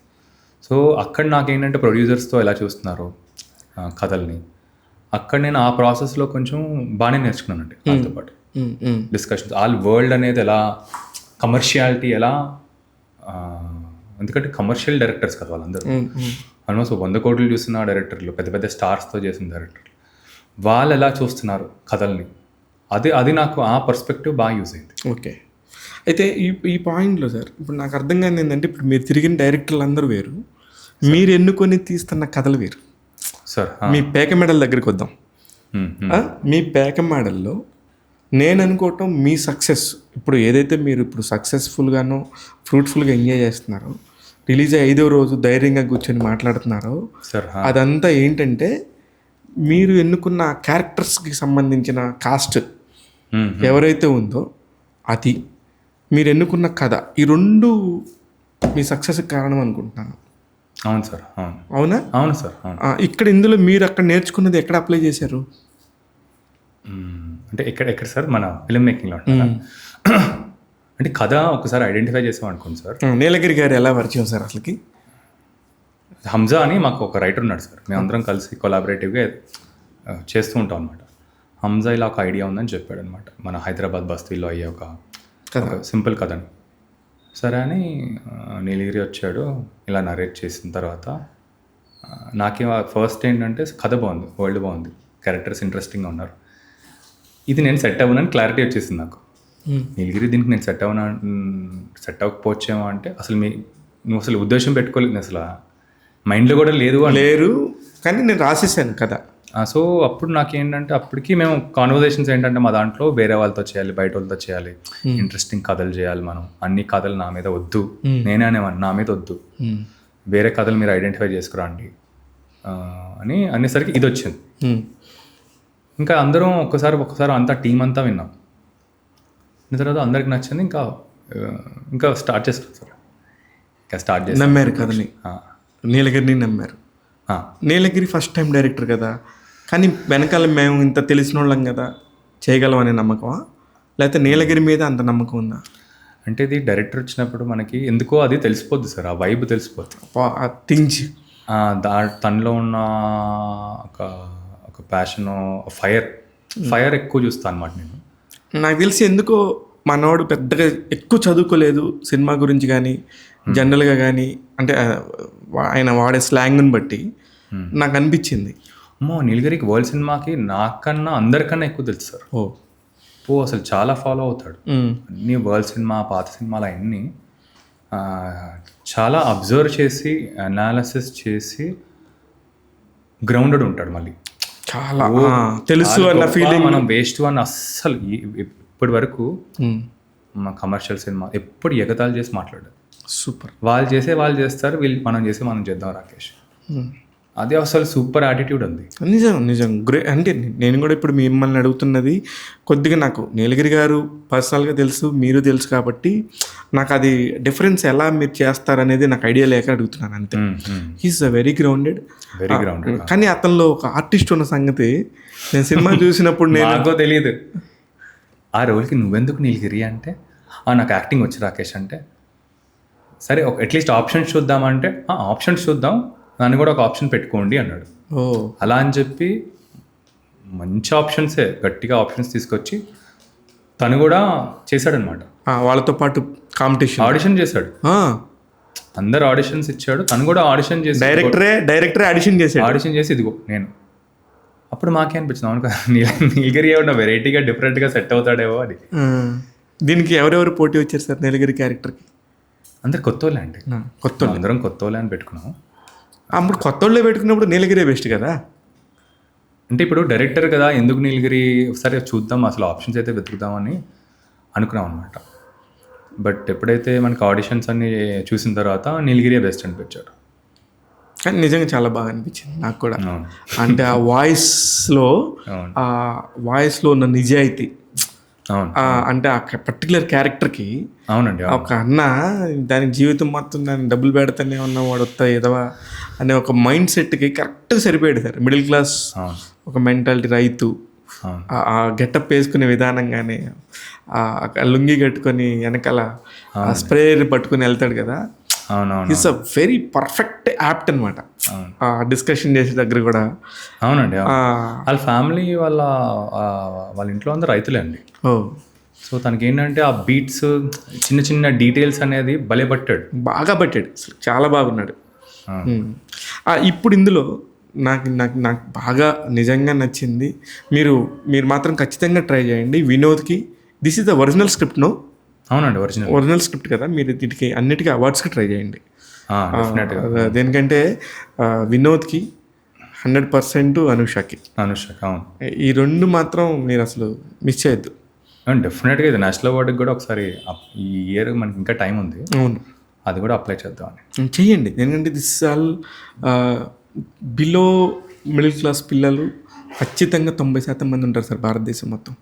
నాకు తెలిసి మీకు ఖచ్చితంగా ఈ రీమేక్ రైట్స్, డబ్బింగ్ రైట్స్ కూడా రావాలి, అడుగుతారు నాకు తెలిసి. ఇంకా ఇంకా ఇంకా వెళ్ళే కొద్దీ మిగతా భాషల్లో కూడా ట్రై చేస్తారు. ఎందుకంటే దెర్ ఈజ్ ఎ క్యారెక్టర్స్, అవును, చాలా బ్యూటిఫుల్ క్యారెక్టర్స్ ఉన్నాయి. ఏ బాలీవుడ్ వాళ్ళు కనుక చేసి ఇది పట్టుకున్నారంటే అవును, నెక్స్ట్ లెవెల్ ఉంటుంది సార్ ఇది. అవును, ఎందుకంటే నేను షేక్ అయిపోయాను. నేను ఒక ప్రీ క్లైమాక్స్ టు క్లైమాక్స్ అవును, అండ్ క్లైమాక్స్లో షార్ట్, దాన్ని మీరు అతన్ని చంపేసినా, అతను చనిపోయినా, అతను మళ్ళీ మారిపోయినా నాకు ఈ సినిమా నచ్చేది కాదు. అవునండి, అవును, మీరు ఎలా ఉంచాలో, అంటే ఇంకోటి మారాడు, ఆ పాయింట్ నాకు బాగా నచ్చింది. బేసికల్గా నేను మిమ్మల్ని ఇంత రెస్పెక్ట్ చేయడానికి కారణం కూడా మీ స్క్రిప్టే. ఇన్ఫ్యాక్ట్ మనకి పేక్ మెడల్ కూడా కొందరు ప్రొడక్షన్ హౌసెస్ ఇంట్రెస్ట్ చూపెట్టారు అనమాట, ఎవరికి చెప్పొద్దు తర్వాత ఇలా చేస్తున్నాం అనేసరికి. అంటే అంత నచ్చింది సార్ వాళ్ళకి. లాస్ట్ క్లైమాక్స్ మార్చేయమన్నారు. అసలు ఇది క్లైమాక్స్ మారిస్తే బిస్కెట్ క్లైమాక్స్ ఏది మార్చామండి, ఇలాగే ఉంటుందని. ఓ సో ఇంకా ఇది ఇంట్రెస్టింగ్ సబ్జెక్ట్, నాకు అసలు ఐడియా లేదు. లేదే మార్చమండి, ఇలాగే ఉంటుంది, ఇలాగే ఉంటేనే చేద్దామని. సో మీరు అట్లాంటి విషయాల్లో మీరు వెళ్ళేది పెద్ద ప్రొడక్షన్ హౌసెస్ కదా, వాళ్ళకి చెప్పినట్టు డబ్బులు ఇస్తున్నారు కదా అని వాళ్ళని రెస్పెక్ట్ చేయటం, వాళ్ళకి డౌన్ అవ్వటం అట్లా ఉండదా? అస్సలు ఉండదండి. సినిమానే నేను డౌన్ అయిపోయానంటే సినిమాని కూడా డౌన్ చేస్తున్నాను నేను ఫీల్ అవుతాను. సో సినిమా ఎప్పటికీ మనకు ఒక రెస్పెక్ట్ ఉండాలి, దాన్ని ఎప్పుడు పైన పెట్టాలనే ఆలోచిస్తూ ఉంటాను. అండ్ మనం ఇంత బిలీవ్ చేసాం కదా సార్, వాళ్ళు డెస్పిరేషన్లో, వాళ్ళ సక్సెస్లో, వాళ్ళ పెద్ద ప్రొడక్షన్ అని మనం డిగ్రేడ్ అవ్వకూడదు, మనం మార్చేసుకుంటూ వెళ్ళకూడదు. డబ్బులు లేకపోయినా మనం ఏదో ఒక రకంగా మనం ఫిగర్ అవుట్ చేయగలుగుతాం అని అలా బయటకు వచ్చారు. సూపర్ సార్, మీరు యాజ్ ఏ ప్రొడక్షన్ వాల్యూస్ ఒక ప్రొడ్యూసర్ ఎలా ఉండాలనేది చెప్తున్నారు సార్. Hats off. నిజంగా నేను నిజంగా చాలా బాటమ్ ఆఫ్ మై హార్ట్ మీలా ఉండాలి. కంటెంట్ నమ్మినప్పుడు అంత పిచ్చి ఉంటేనే ఇక్కడ వర్కౌట్ అవుతుంది సార్. అదే నాకు మీలో కనబడుతూ ఉంది. సూపర్. అయితే ఈ పర్టికులర్ టాపిక్లో సార్ తమిళనాడు నుంచి వినోద్ని, బెంగళూరు నుంచి అనుషాని తీసుకొచ్చి మీరు ఇంట్లో పెట్టి, అమ్మాయి షీఈ్ ఎమోషనల్. అంటే నన్ను ఎంత బాగా చూసుకున్నారంటే సార్, వాళ్ళు ఫ్యామిలీ మెంబర్ లాగానే సార్ నాకు రాకేష్ గారు, అనుష అని చెప్తుంది. ఐ డోంట్ నో కదా, నాకు బయట తెలుసు, మీరు యాజ్ ఎ ఆర్టిస్ట్ తెలుసు, as a director, as a producer తెలుసు. అమ్మాయి చెప్తున్నప్పుడు నాకు ఒక చిన్న ఒక పొర కనపడింది, ఒక హానెస్ట్, చాలా నిజాయితీగా చెప్తుంది అనేది. అంటే ఒక్కటి ఏం పెట్టేసుకున్నామంటే సార్ మనకు ప్రొడక్షన్ హౌస్లో, అంటే ఇది నేను బయట చాలా మన దాంట్లో అబ్జర్వ్ చేశాను సార్. అంటే రెస్పెక్ట్ అనేది పెద్దగా అసలు పట్టించుకోరు అనమాట జనాల్ని. అంటే వాళ్ళు పడిపోయిన ఒక అంటే సిచ్యువేషన్లో ఏంటో తెలియదు కానీ పక్కన వాళ్ళంతా ఏం కనపడవు, రెస్పెక్ట్ ఉండదు. మళ్ళీ పాటు మనకి ఫైనాన్షియల్గా అడ్రస్ చేయరు చాలా మటుకు. నాకు ఏంటంటే ఇవన్నీ చూసి ఇప్పుడు మనం ప్రొడక్షన్ హౌస్ పెడుతున్నామంటే ఎట్టి పరిస్థితుల్లో మనం ఒక కమిట్మెంట్ ఇస్తే, ఎస్పెషలీ మనీ మనం కమిట్మెంట్ ఇస్తే తక్కువన్నా పర్లేదు, తక్కువకు మాట్లాడదాం, అది ఎట్టి పరిస్థితుల్లో ఇచ్చేయాలి. ఒకటి ఏదైనా పర్లేదు. ఇంకొకటి రెస్పెక్ట్. ఎవరిని మనం వీడు ఎక్కువ తక్కువ, నేను ప్రొడ్యూసరు, వాడు బాయ్ అలా అస్సలు వద్దు. మనం ఫస్ట్ అయితే సినిమా చేయడానికి వచ్చాం, సినిమా చేద్దాం. సో సినిమా కావాలంటే సినిమాని పైన పెట్టేసి మనందరం కింద ఏం కావాలంటే అది చేద్దాం అని. సో అందుకనే మనందరూ మన ప్రొడక్షన్ హౌస్లో సార్ ఫస్ట్ రెస్పెక్ట్ అనేది అది ప్రైమరీ పెట్టేస్తున్నాం సార్. రెస్పెక్ట్ సూపర్ అండి. అందరికీ అడ్రస్ చేయాలని ఒక కమిట్మెంట్ ఇస్తే. అందుకే మీ దగ్గర ఉన్న వాళ్ళు ఎంప్లాయీస్ అయి ఉండొచ్చు, అసిస్టెంట్ డైరెక్టర్లు అయి ఉండొచ్చు, మిగతా టీం అందరూ అయి ఉండొచ్చు, దే ఆర్ వెరీ ప్రౌడ్. చేసేది చిన్న పని పెద్ద పని అది లేకుండా వీఆర్ రాకేశ్వర్ రే టీం అని చెప్తున్నారు సార్. నేను చాలా మందితో మాట్లాడాను సార్, చాలా నాకు మంచిగా అనిపించింది. యాక్చువల్గా టీం వల్లే సార్ నాకు ఇప్పుడు. అంటే వాళ్ళు ఎలా ఉంటారంటే ఎంత సపోర్టివ్గా వచ్చేస్తారంటే ఏమైనా చేయడానికి రెడీగా ఉంటారు అనమాట. అంటే చిన్న పని పెద్ద పని అని కాదు, ఏ పనైనా చేద్దాం. ఇప్పుడు మనకి పని అవ్వాలి, ఇప్పుడు ఫార్వర్డ్ వెళ్ళాలి, ఇప్పుడు ప్రొడ్యూసరో డైరెక్టరో లేకపోతే అలా కాదు. ఫస్ట్ హోల్ హార్టెడ్గా మనం ఫస్ట్ అయితే ఇది మూవ్ అవ్వాలి, ఏం చేయగలుగుతామో చేద్దామని. మరి ఈ ప్రాసెస్లో మీరు యాక్టింగ్ నేర్చుకున్నారు, యాక్టింగ్ మీద ప్యాషన్ ఉంది, హీరో అవ్వాలని పిచ్చి ఉంది, సార్ ఎంత ఆగిపోయింది కదా. ఇది చాలా కొంచెం అప్పుడప్పుడు నేను రిగ్రెట్ అవుతుంటాను సార్. ఎవరైనా రిగ్రెట్ అవుతారు, మీ ప్లేస్లో నేనున్నా అవుతాను. ఏంటి నేను ఇంత టైం నేను సెటప్కి ఇంత పెట్టేస్తున్నాను, ఎందుకంటే టీమ్ సెట్టింగ్ ఇక్కడ మీరు పెట్టేది డబ్బు కాదు, టైం. అవును, టైం సార్. టైం చాలా వాల్యూ. డబ్బు అన్నా మనం ఏదో ఒకటి తిరిగి వస్తే టైం రాదు. నేను అప్పుడప్పుడు చాలా వేసుకుంటూ ఉంటాను అనమాట, ఏంటి ఇంత పెట్టేస్తాం ఎప్పుడు. అండ్ అలా అని చెప్పి 2 సినిమాలు రెడీగా ఉన్నాయి మీరు హీరోగా చేయడానికి. సినిమాలు చేసేసి జితేందర్ రెడ్డి నేను చూశాను యాక్చువల్లీ. ప్లస్ అది కూడా మీకు డేట్స్, ఎన్ని డేట్స్, May 10th కూడా రిలీజ్ అన్నారు. అవునవును, అదే రోజు నా సినిమా రిలీజ్ అయింది. అందుకని నాకు బాగా గుర్తు డేట్. సో జితేందర్ రెడ్డి ఉంది, జితేందర్ రెడ్డితో పాటు ఇంకా 2 సినిమాలు చేసేసి ఉన్నాం. సో 3 సినిమాలు నేను యాక్టర్గా ఉన్నాయి అక్కడ వెనకాల, హీరోగా. సో అవి ఏంటంటే ఇది ఏంటంటే ఒక్కొక్కటి ఫస్ట్ జితేందర్ రెడ్డి అనుకున్నాము, అదేమో కొంచెం డిలే అయింది. ఏంటి సార్ రీజన్ ఏంటది? ఫినాన్షియల్ కాదు సార్, అది మనకి అంతా క్లియరెన్స్ వచ్చేసింది ఇక్కడ నుంచి. మనకి ముంబై సెన్సార్ వాళ్ళు ఏంటంటే వాళ్ళు స్టే కాదు కానివ్వండి, అట్లీస్ట్ మనకి అప్రూవల్ ఇవ్వలేదు. ఎందుకు ముంబై సెన్సార్కి వెళ్ళింది అది? అప్పుడు మనకి ఎలక్షన్స్ కదా సార్. అవును. సో అక్కడ ప్రొపగండా ఫిలిం లాగా ఏమన్నా ఇది చూస్తున్నారేమో అని, ఇది ప్రొపగండా ఫిలిం ఏమో అని వాళ్ళకి అనిపించుకుంటుందేమో. ఓకే. అండ్ ఇంకా వేరియస్ రీజన్స్ ఏదో చెప్పారనమాట. సో అప్పుడు మనం ఎలక్షన్ కోడ్ తర్వాత అక్కడ ఏమన్నా చేసుకోమని అలా వచ్చింది సార్ మనకి. అప్పుడు మరి ఎందుకు ఆగింది? ఎలక్షన్ కోడ్ అయిపోయింది, ఎలక్షన్స్ అయిపోయినాయి, రిజల్ట్స్ వచ్చేసింది. అప్పుడు మనం ఇంకా పేగ మెడల్ తెచ్చేద్దామని ఇంకా.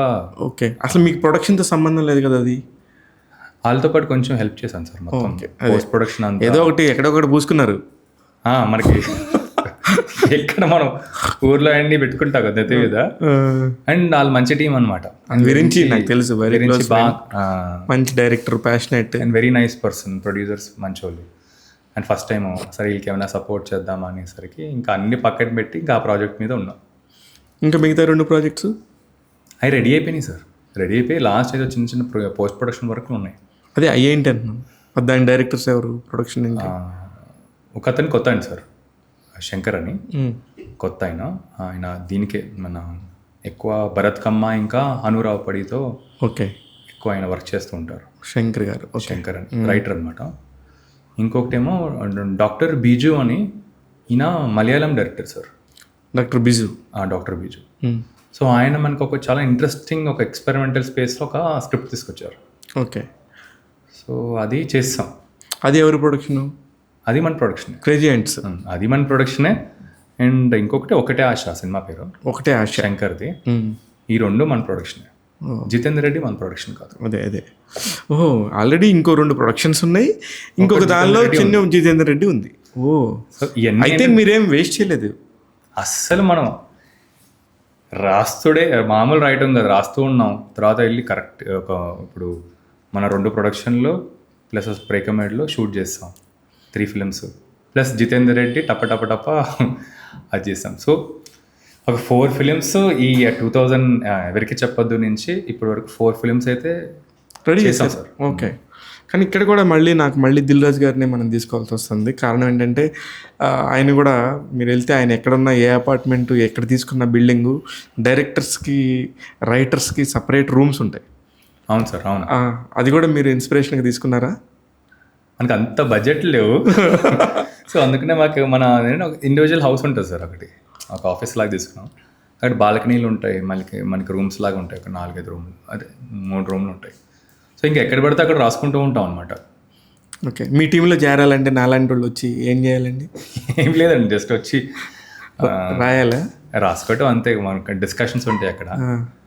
డిస్కషన్స్ వచ్చేసి ఒక్కొక్క సబ్జెక్ట్స్ ఉంటాయి. కొందరేమో కొన్ని సబ్జెక్ట్స్లో బాగా కాంట్రిబ్యూట్ చేయగలుగుతారు. సో అలా అనమాట. మీరు ఎప్పుడైనా రావచ్చు గారు. ఊరికే నాకు అంత అర్హత లేదు, కానీ చూద్దాం, ట్రై చేస్తాను. నేను కూడా నేర్చుకుంటాను. రాండి రాండి తప్పకుండా రాండి. అయితే ఇప్పుడు ఈ పేక మెడల్ దగ్గరికి వచ్చేళ్ళకే ఈ ప్రొడక్షన్ పాయింట్ ఆఫ్ వ్యూలో కానీ ఇక్కడ దీనికి చిన్న స్ట్రగుల్ ఏంటి, దీనికి అవార్డ్స్ వచ్చిన అవార్డ్స్ ఏంటి, రివార్డ్స్ ఏంటి? పేకమేడలు నాకు 1 year ప్రాజెక్ట్ అని దిగాం సార్. 1 yearలో కంప్లీట్ చేద్దాం, మ్యాక్సిమం 1 year 1 month 2 months వేసుకుందాం. అది కాస్త 2.5 years అయిపోయింది. ఓకే. ఎందుకంటే మాకు ఫస్ట్ ప్రీ ప్రొడక్షనే మేము ఒక 8 months. ప్రీ ప్రొడక్షన్ వాల్యూ దానికి మీద ఒకసారి ఒక మాట ఒక 2 నిమిషాలు మాట్లాడదాం సార్. అందరూ ఇప్పుడు నాకు ఇప్పుడు మీతో మాట్లాడుతుంటే ఎంత ఆనందంగా ఉందంటే, ఎంతోమంది ఇలా వచ్చేసేసి సినిమా చేసేస్తూ ఉంటారు సార్.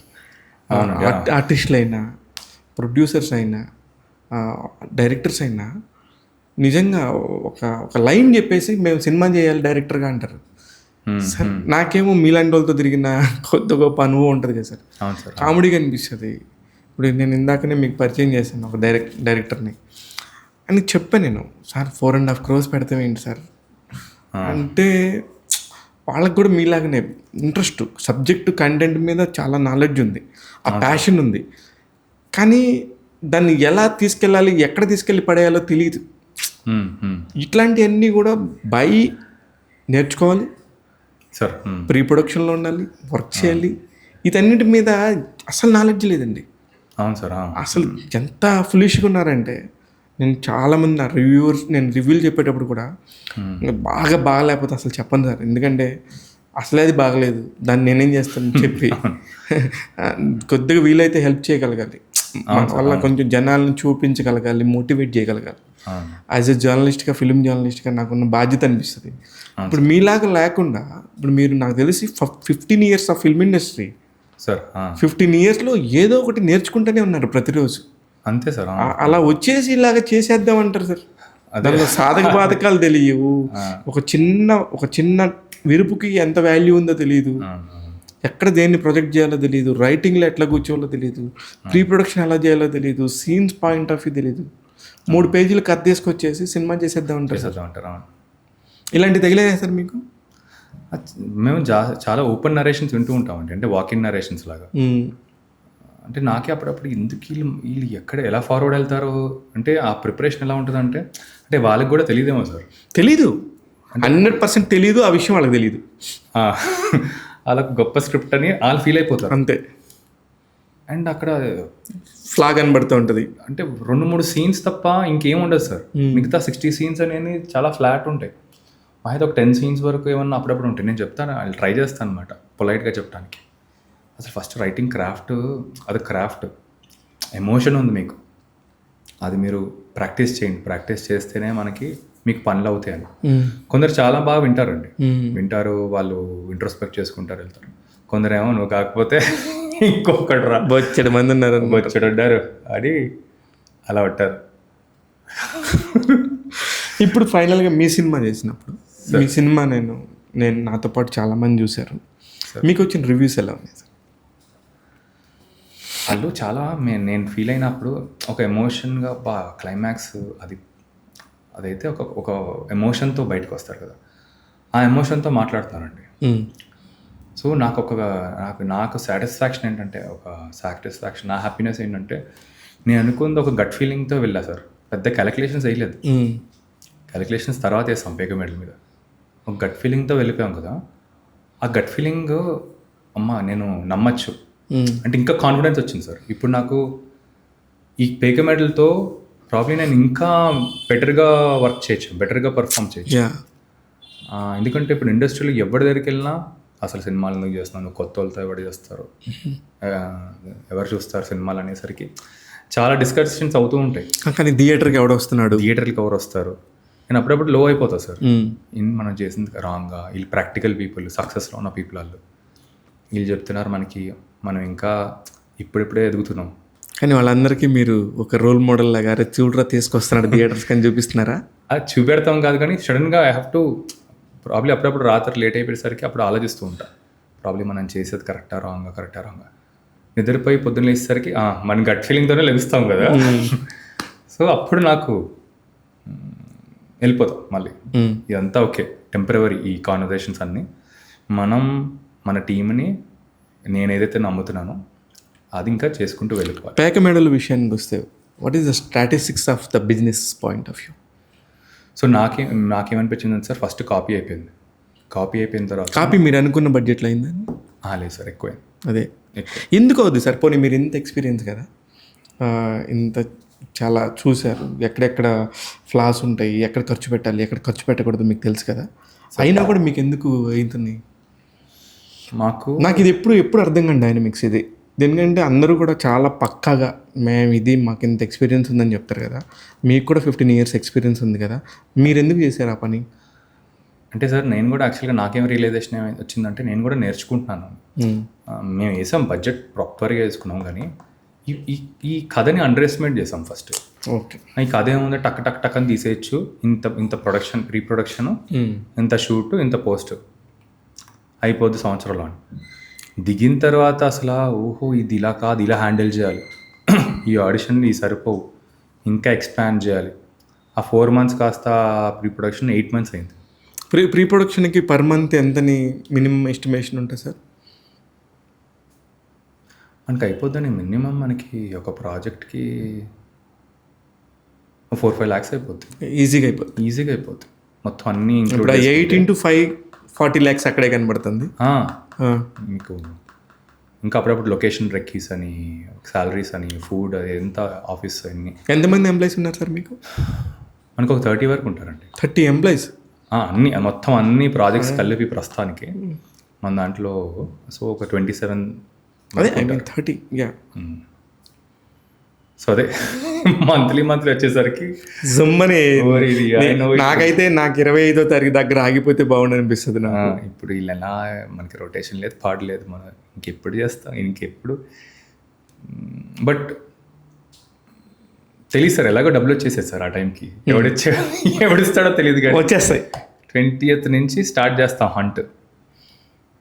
ఇప్పుడు ఎలా డబ్బులు అనేసరికి మెల్లిగా 25th క్లారిటీ వస్తుంది, పలానా యూజ్ చేద్దాం. ఓకే, 25th వస్తే 30th నుంచి ఒక 1 week లోపల అందరికి పడిపోతాయి. సినిమా ఫైనాన్స్లు అంటే కొంచెం ఎక్కువ రేట్ ఆఫ్ ఇంట్రెస్ట్లు కానీ ఇంకోటి కానీ ఉంటాయి కదా, ఎప్పుడైనా తీసుకున్నారా సార్? సార్ సినిమా ఫైనాన్స్ మనని అప్పుడే ట్రస్ట్ చేయలేమో సార్, ఎందుకంటే నేను అడగలేదు. అంటే యూ హ్యావ్ సోర్స్ కదా? సోర్సెస్ ఉన్నాయి మనకి. బట్ నాకేమనిపించిందంటే ఫస్ట్ అయితే మనం ప్రూవ్ చేసుకున్న తర్వాత ఈ బడ్జెట్స్ నాకు సినిమా ఫైనాన్స్ వాళ్ళ ఇంట్రెస్ట్ల కన్నా మనకిచ్చే ఇంట్రెస్ట్లు తక్కువ సార్.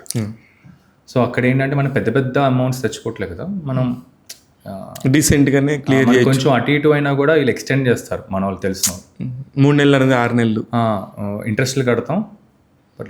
సో ఆ ఫార్మాట్లో వెళ్ళిపోయాం సార్. అండ్ బట్ నాకేంటంటే వెళ్ళే కొద్దీ అలా వెళ్ళలేం. లాంగ్విటీ పెరిగే కొద్ది ఇబ్బంది అవుతుంది. ఇది 3-4 months ఇట్స్ ఫైన్ ఎవరికైనా కూడా, తర్వాత చాలా ఇబ్బంది అవుతుంది. దాన్ని ఎలా బేరీస్ చేసుకుంటారు మీరు? అంటే యాడ్ అవుతూ వచ్చింది సార్, ఇప్పుడు చాలా యాడ్ అయింది మనకి. బట్ మనకేంటంటే ఒక ప్రాజెక్ట్ వెళ్తేనే మన ఫేట్ ఏంటో తెలుస్తుంది. యాక్చువల్గా పేగమెంటల్ సక్సెస్ అనేది ఎక్స్ట్రీమ్లీ ఇంపార్టెంట్ ప్రొడక్షన్ హౌస్కి. ఎందుకంటే అప్పటికే చాలా బర్న్ అయిపోయాము. ఆల్మోస్ట్ 3 years సాలరీస్ కంటిన్యూస్ అందరికి పే చేసుకుంటూ.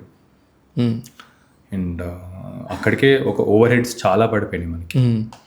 అంతే కదా, ప్రోడక్ట్ బయటికి రాకపోతే రొటేషన్ ఎలా అవుతుంది? అంతా పంపింగ్ చేస్తాం 3 ప్రాజెక్టులు చేస్తాం, పంపు ఇంకా ఓ టైంలో ఇంకా డిసిషన్ చేసుకున్నాం ఇక్కడ ఇంకా పంపింగ్ వద్దు, ఇప్పుడు మనకి ఇంకా ప్రాజెక్టులు రిలీజ్ చేసి రొటేట్ చేద్దామని.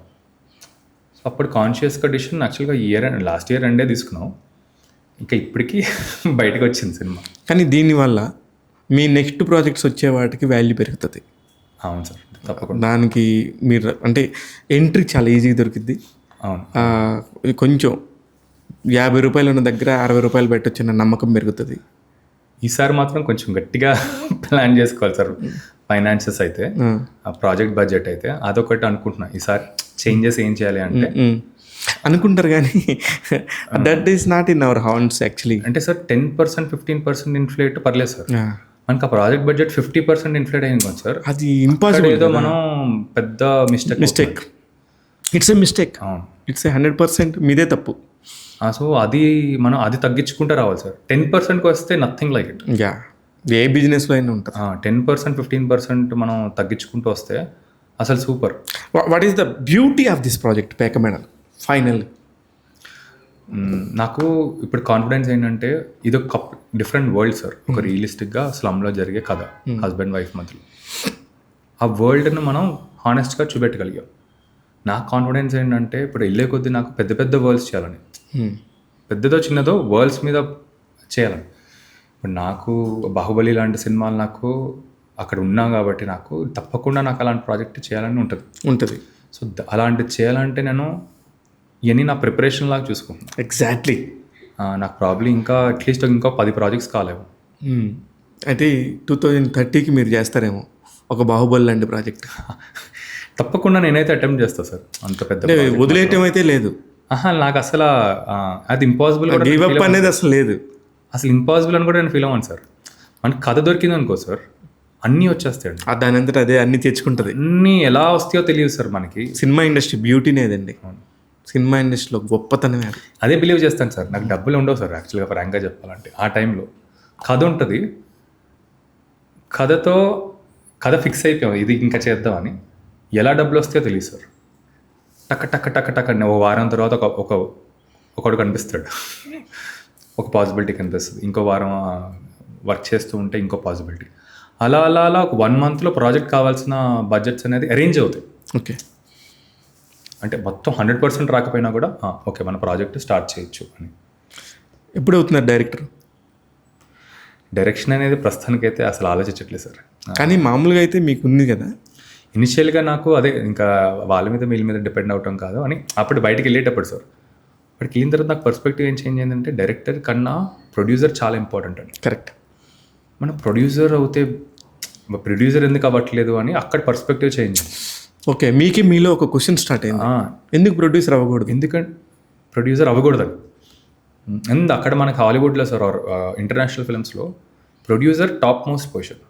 Correct. Producer will decide the script, entire scenario. Producer will decide the director also for the script. So తను ఏంటంటే ఒక సపోర్టివ్, ఒక స్ట్రాంగ్ పిల్లర్ ఉంటూ ఒక డిసిషన్ మేకింగ్ చేసే అంత పొజిషన్ అది. సూపర్. సో నాకేంటంటే ఆ పొజిషన్ సడన్గా నాకు కనెక్ట్ అయిపోయాను. మనకి చాలామంది డైరెక్టర్లు ఉన్నారు. ఇప్పుడు నేను కూడా డైరెక్టర్ అయితే కన్నా ఒక ప్రొడ్యూసర్ అయితే ఆ డైరెక్టర్స్తో మనం వర్క్ చేసుకోవచ్చు, ట్రావెల్ చేయొచ్చు. మనకు కావాల్సిన కథలు, నాకు కావాల్సిన కథలు నేను చేసుకుంటా, వేరే కథలు కూడా మనం చేయొచ్చు కదా. So producer is a better position then director. Rakesh వారే ఇప్పుడు నేను అందరికీ చెప్తుంటాను, ఇక్కడి నుంచి ఫ్యూచర్లో సినిమా ఇండస్ట్రీకి సంబంధించి చిన్న చిన్న మధ్యతరగతి హీరోలు ఉంటారు సార్. మధ్యతరగతి హీరోలు మీన్స్ నేను పేర్లు చెప్పను సార్. 5 నుంచి 30 కోట్ల దాకా ఒక మార్కెట్లో తిరుగుతూ ఉంటారు. వీళ్ళ వల్ల సినిమా టిక్కెట్లు కట్ అవుతాయనో, వీళ్ళ వల్ల మార్కెటింగ్ విపరీతంగా జరిగిద్దనో, వీళ్ళే ఆ సినిమాని నిలబెట్టేస్తారనే పాయింట్ అయితే నేను అస్సలు నమ్మను. ట్రాష్, ఓన్లీ స్క్రిప్టే. కానీ ఆ హీరోల వల్ల ఒక మార్కెటింగ్ స్ట్రాటజీ అయితే జరుగుతుంది. అవును సార్. ఈ మార్కెటింగ్ స్ట్రాటజీ ఉన్నవాళ్ళు అందరూ కూడా ప్రొడక్షన్లో ఇంక్లూడ్ అయ్యి they are in to the partners. అవును సార్. ఆ ప్రొడక్ట్కి వాల్యూ ఇచ్చి ఆ ప్రొడక్ట్ని నమ్మి ఇప్పుడు మీరు కూర్చున్నట్టు వాళ్ళు కూర్చుంటే sir there is a beautiful product output వస్తుంది. అలాగే రాకేష్ వారే బయట ప్రొడక్షన్ చేస్తే sir what is the expectations of the financials? నాకు మీరు చెప్పేది కొలాబరేషన్ సార్. నాకు కొలాబరేషన్ అనేది నాకు చాలా ఇంట్రెస్టింగ్. ఇప్పుడు నాకు బాధ్యత పెరుగుతుంది, అంటే ఇన్వాల్వ్మెంట్ కూడా ఉంటుంది. ఇన్వాల్వ్మెంట్ పెరుగుతుంది. ఇప్పుడు మన డబ్బులు సినిమా ఒక ఫిజికల్గా కాకుండా మన సినిమాలో పెడుతున్నామంటే పర్సంటేజెస్ అనేసరికి మనకి ఇన్వాల్వ్మెంట్ పెరుగుతుంది. ఫస్ట్ ఆఫ్ ఆల్ స్క్రిప్ట్ నచ్చితేనే ఇవన్నీ చేయగలుగుతాం కదా. అవును, స్క్రిప్ట్ నచ్చితే ఆటోమేటిక్గా వచ్చేస్తారని నా ఫీలింగ్ సార్. అలా మనం అందరూ టెక్నీషియన్స్ పెట్టుకుంటే ఫస్ట్ సినిమా చేస్తాం అనుకోండి సార్. ఇప్పుడు ప్రొడ్యూసర్ అనేవాడు ఫస్ట్ కాన్ఫిడెంట్ ఉంటాడు. కరెక్ట్. ప్రాఫిట్స్ ఇన్ఫ్యాక్ట్ ప్రాపర్గా ప్లాన్ చేసుకుంటే సార్, నా గట్ ఫీలింగ్ ఏంటంటే ప్రాపర్గా ప్లాన్ చేసుకుంటే మనకు అనుకున్న దానికన్నా ఎక్కువ వస్తాయి. అదే నా పాయింట్ కూడా అదే. సో నా పాయింట్ కూడా అదే. ఇప్పుడు ఇండస్ట్రీని ఊరికే అలా బ్లేమ్ చేయటం కాకుండా మీరు జెన్యున్గా పర్సనల్గా కూర్చొని ఒక ప్రాజెక్ట్ మీద ఎక్కించుకొని నెత్తినేసుకొని తిరిగితే ఇంకా బాగా చేయొచ్చు అంట నేను. అవును సార్, అది అగ్రీ చేస్తాను. అదే చెప్తున్నా. ఆ పాయింట్లో ఎవరు లేరు ఆ హీరోలు. ఇప్పుడు ఆ పాయింట్లో ఎవరు హీరోలు లేరు. అంటే లేరు. అదే చెప్ లేరు. అందరు కొందరు ఉన్నారు. నేను చూస్తున్నాను కదా సార్, ఎవరు అపాయింట్మెంట్ ఇవ్వరు ఫస్ట్.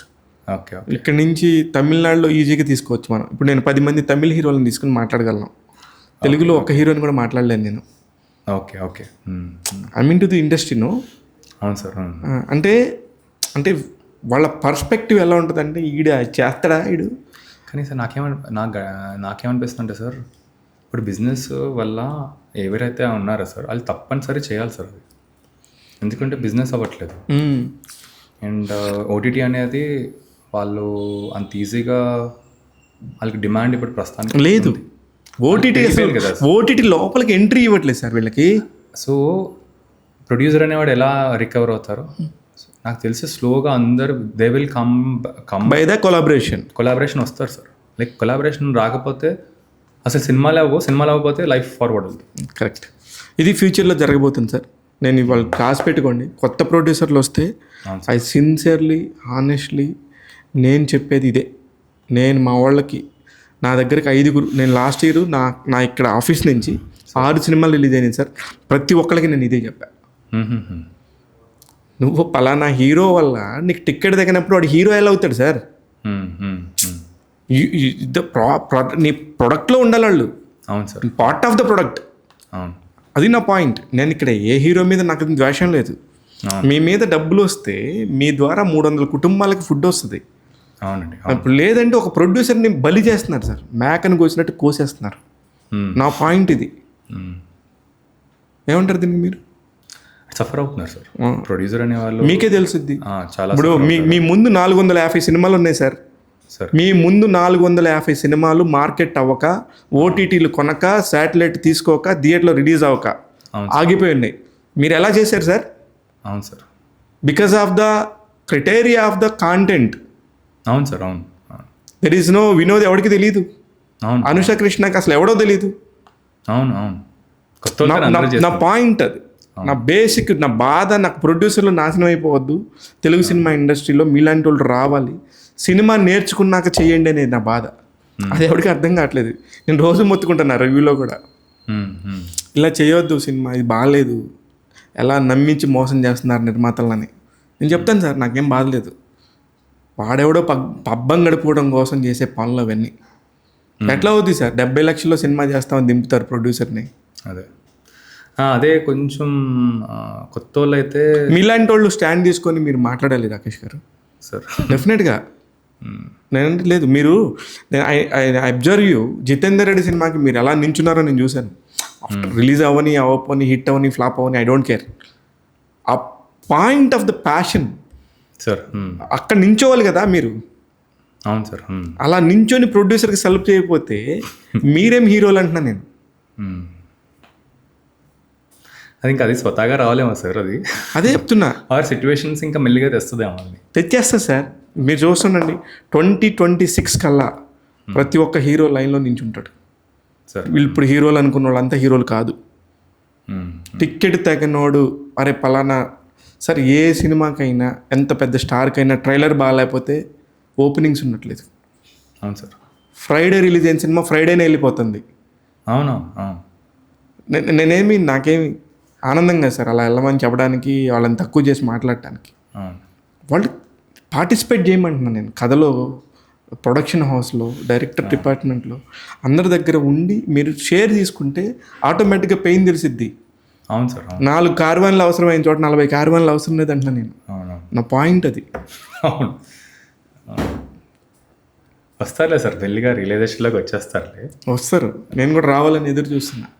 ఎక్కడెక్కడో సార్ లాపతా లేడీస్ లాంటి సినిమాలు చిన్న చిన్న, నేను నిన్న రాత్రి చూశాను సార్. ఒకటి కాదు సార్, నేను రోజు 4-5 సినిమాలు చూస్తాను. ప్రతి దానిలో కూడా ఎక్కడో ఇంత చిన్న విషయం ఉంటుంది సార్. అవన్నీ ఓటీటీ దాకా వస్తున్నాయి అంటే వాళ్ళు ఎంతో స్ట్రగుల్ చేసి ఉంటారు. అలా వచ్చి మళ్ళీ సూపర్ డూపర్ హిట్లు అని కూడా నేను చెప్పట్లేదు. చెప్తున్నా కంటెంట్ని క్రియేట్ చేసుకునే విధానం ఇదేం చెప్తున్నా. పర్టికులర్గా ఇవాళ మిమ్మల్ని ఇంటర్వ్యూ చేయడానికి రీజన్ కూడా అదే సార్. ఇప్పుడు నెక్స్ట్ ఏంటి సార్? ఇంకా వాట్ నెక్స్ట్? క్రేజీ యాంట్స్లో నుంచి ఈ 2 సినిమాలు మీరు హీరోగా చేసినాయి, ఆ తర్వాత ఏమైనా విన్నారా కొత్త కథలు? సార్ ఇప్పటికైతే మనకి ఇంకొక కథ ఉంది సార్. అది యాకూబ్ అలీ అని మన వెళ్ళిపోమాకే తీశాడు కదా, చాలా మంచి. ఎక్కుబలి అని యాకూబ్ అలీ ఆ, డైరెక్టర్ పేరు. మన వెళ్ళిపోమాకే అని విశ్వక్సేన్తో ఫస్ట్. వెళ్ళిపోమాకే. సో అతనితో మనం ఇప్పుడు నేను చేస్తున్నా సార్. ఓ, మీరు హీరోగా. నేను మీ హీరోగా మార్కెట్ ఎంత సార్ మీకు? తెలియదు సార్ అసలు పెద్దగా ఇంకే ఏం మార్కెట్ వాల్యూ అయితే ప్రస్తుతానికైతే అంతగా లేదు సార్. మన కంటెంట్ వాల్యూ మార్కెట్ వాల్యూ కన్నా. ఇది చెప్పే హీరో లేడు, ఇది చెప్పే హీరో కావాలి. నేను ఒక హీరో దగ్గరికి వెళ్ళి పలానా డైరెక్టర్ కథ విన్నాను బాగుందంటే మన మార్కెట్ ప్రస్తుతానికి 30 crores అని చెప్పాడు నాకు. సార్ అది ఏదో మార్కెట్ వాల్యూ నాకు తెలియదు, ఆ క్యాలిక్యులేషన్స్ ఎలా ఉంటాయో. మీరు ప్రొడక్షన్ చేస్తున్నారు, మీకు తెలియదంటే నేను నమ్మను. కానీ అంటే నాకు అదే సార్, మా హీరో వాల్యూ ఓకే అదంతా కొంతవరకు సార్ ఉంటుంది. నాకు ఏంటంటే కంటెంట్తో అదంతా మారిపోద్ది సార్, కంటెంట్తో అది పెంచే. సో అది నాకు అయితే ఇప్పుడు సరే వదిలేద్దాం సార్ దాన్ని, నాకు కూడా ఇంట్రెస్ట్ పోయింది అది ఆ టాపిక్. కానీ సరే, ఇప్పుడు మీ హీరోయిన్స్ని ఇప్పుడు మీరు కొత్తగా సెలెక్ట్ చేసుకున్న ఆడిషన్స్తో తీసుకున్నారు కదా సార్, ఆ అమ్మాయి ఒక బ్యూటిఫుల్గా ఒక పాయింట్ చెప్పింది సార్. ఆ అమ్మాయిని కూడా అంటే హెరాస్ చేయడానికి రకరకాల ప్రొడక్షన్ హౌసెస్ అందరూ ఒకలాగా ఉండరు, నేను 70 ఆడిషన్స్ ఇచ్చాను ఆఫ్టర్ ప్యాక్ మెడల్ తర్వాత కూడా అని చెప్పింది. అక్కడ ఆ అమ్మాయికి జరిగిన ఒక ఇబ్బంది చెప్పింది నాకు. అంటే ఎట్లాంటివి విన్నప్పుడు ఎందుకు ఇలా ప్రొడక్షన్ హౌసెస్ ఇలా చేస్తాయా అనేది ఒక థాట్ ప్రాసెస్ వచ్చిందండి మీకు? అంటే అది అమ్మాయిలకి ఎక్కువ తెలుస్తుంది, ఎందుకంటే వాళ్ళు ఎక్కువ విక్టిమ్ దీంట్లో. అవును. అండ్ ఇవి విన్నప్పుడు ఎలా అనిపిస్తుంది పోనీ? అంటే ఇలాంటి వాళ్ళు కూడా ఎందుకు అసలు మన ఇండస్ట్రీలో ఉన్న మన పాజిటివ్ దాన్ని ఇప్పుడు ఒక ఎనర్జీతో పాజిటివిటీతో వెళ్తాం కదండి, అంతా ఏంటంటే ఇది అనవసరంగా డిస్టర్బ్ అయిపోతూ ఉంటారు మనకి. సో నాకు అదే డెఫినెట్గా it's a very unfortunate thing అది ఇండస్ట్రీలో అది. సో అదే అన్ని చోట్ల ఉంటుంది, బట్ ఎందుకని ఇండస్ట్రీ దగ్గరికి వచ్చేళ్ళకే అక్కడ అంటే ఫ్రాంక్లీ సార్ ఎందుకు నేను కమెంట్ చేయలేకపోతున్నా అంటే ఇది నాకు క్లోజర్ సర్కిల్లో అయితే ఎవరు ఎక్స్పీరియన్స్ చేయలేదు సార్. నేను ప్రాబ్లీ నాకు అంత ఇంటరాక్షన్ లేకపోవడం వల్ల తెలియదు కానీ దీని గురించి, ఆర్ నాకు బ్రీఫ్గా చెప్తూ ఉండేవాళ్ళు అనమాట. సో అందుకు నేను డీప్గా కమెంట్ చేయలేకపోతున్నాను. బట్ కొందరైతే ఇలా ఎప్పుడైతే షేర్ చేశారో అదే అసలు అంటే సినిమా అనేది వాళ్ళ ప్రిఫరెన్స్ కాదు, అది ఇంకేదో వాళ్ళ ప్రిఫరెన్స్. ఇలాంటి విన్నప్పుడు నిజంగా బాధ వేస్తుంది సార్. వెరీ ఎందుకున్నారు అసలు వీళ్ళందరూ ఇక్కడ, ఇంకెక్కడన్నా ఉండొచ్చు కదా. సినిమాలు పట్టుకుని ఇప్పుడు వాళ్ళ వల్ల మొత్తం ఇండస్ట్రీకి అంతా ఒక బ్యాడ్ నేమ్ కదా సార్. నాకు నిజంగా అమ్మాయి చెప్తుంటే నేను అన్నాను 2 వైపుల నుంచి ఉంటుంది కదా అన్నాను, నేను కావాలని అన్నాను.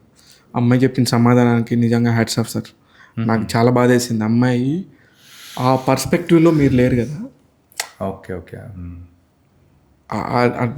అది మీరు చెప్పిన ఒక విధానం ఉందని చెప్పి అమ్మాయి చెప్పిన విధానం నాకు చాలా నచ్చింది. నాకు ఏదో ఇది కాకపోతే ఇంకోటి చేసుకోవచ్చు అనే ధైర్యం ఉంది. అది లేని వాళ్ళ పరిస్థితి ఏంటి? చాలా బాగా చెప్పింది.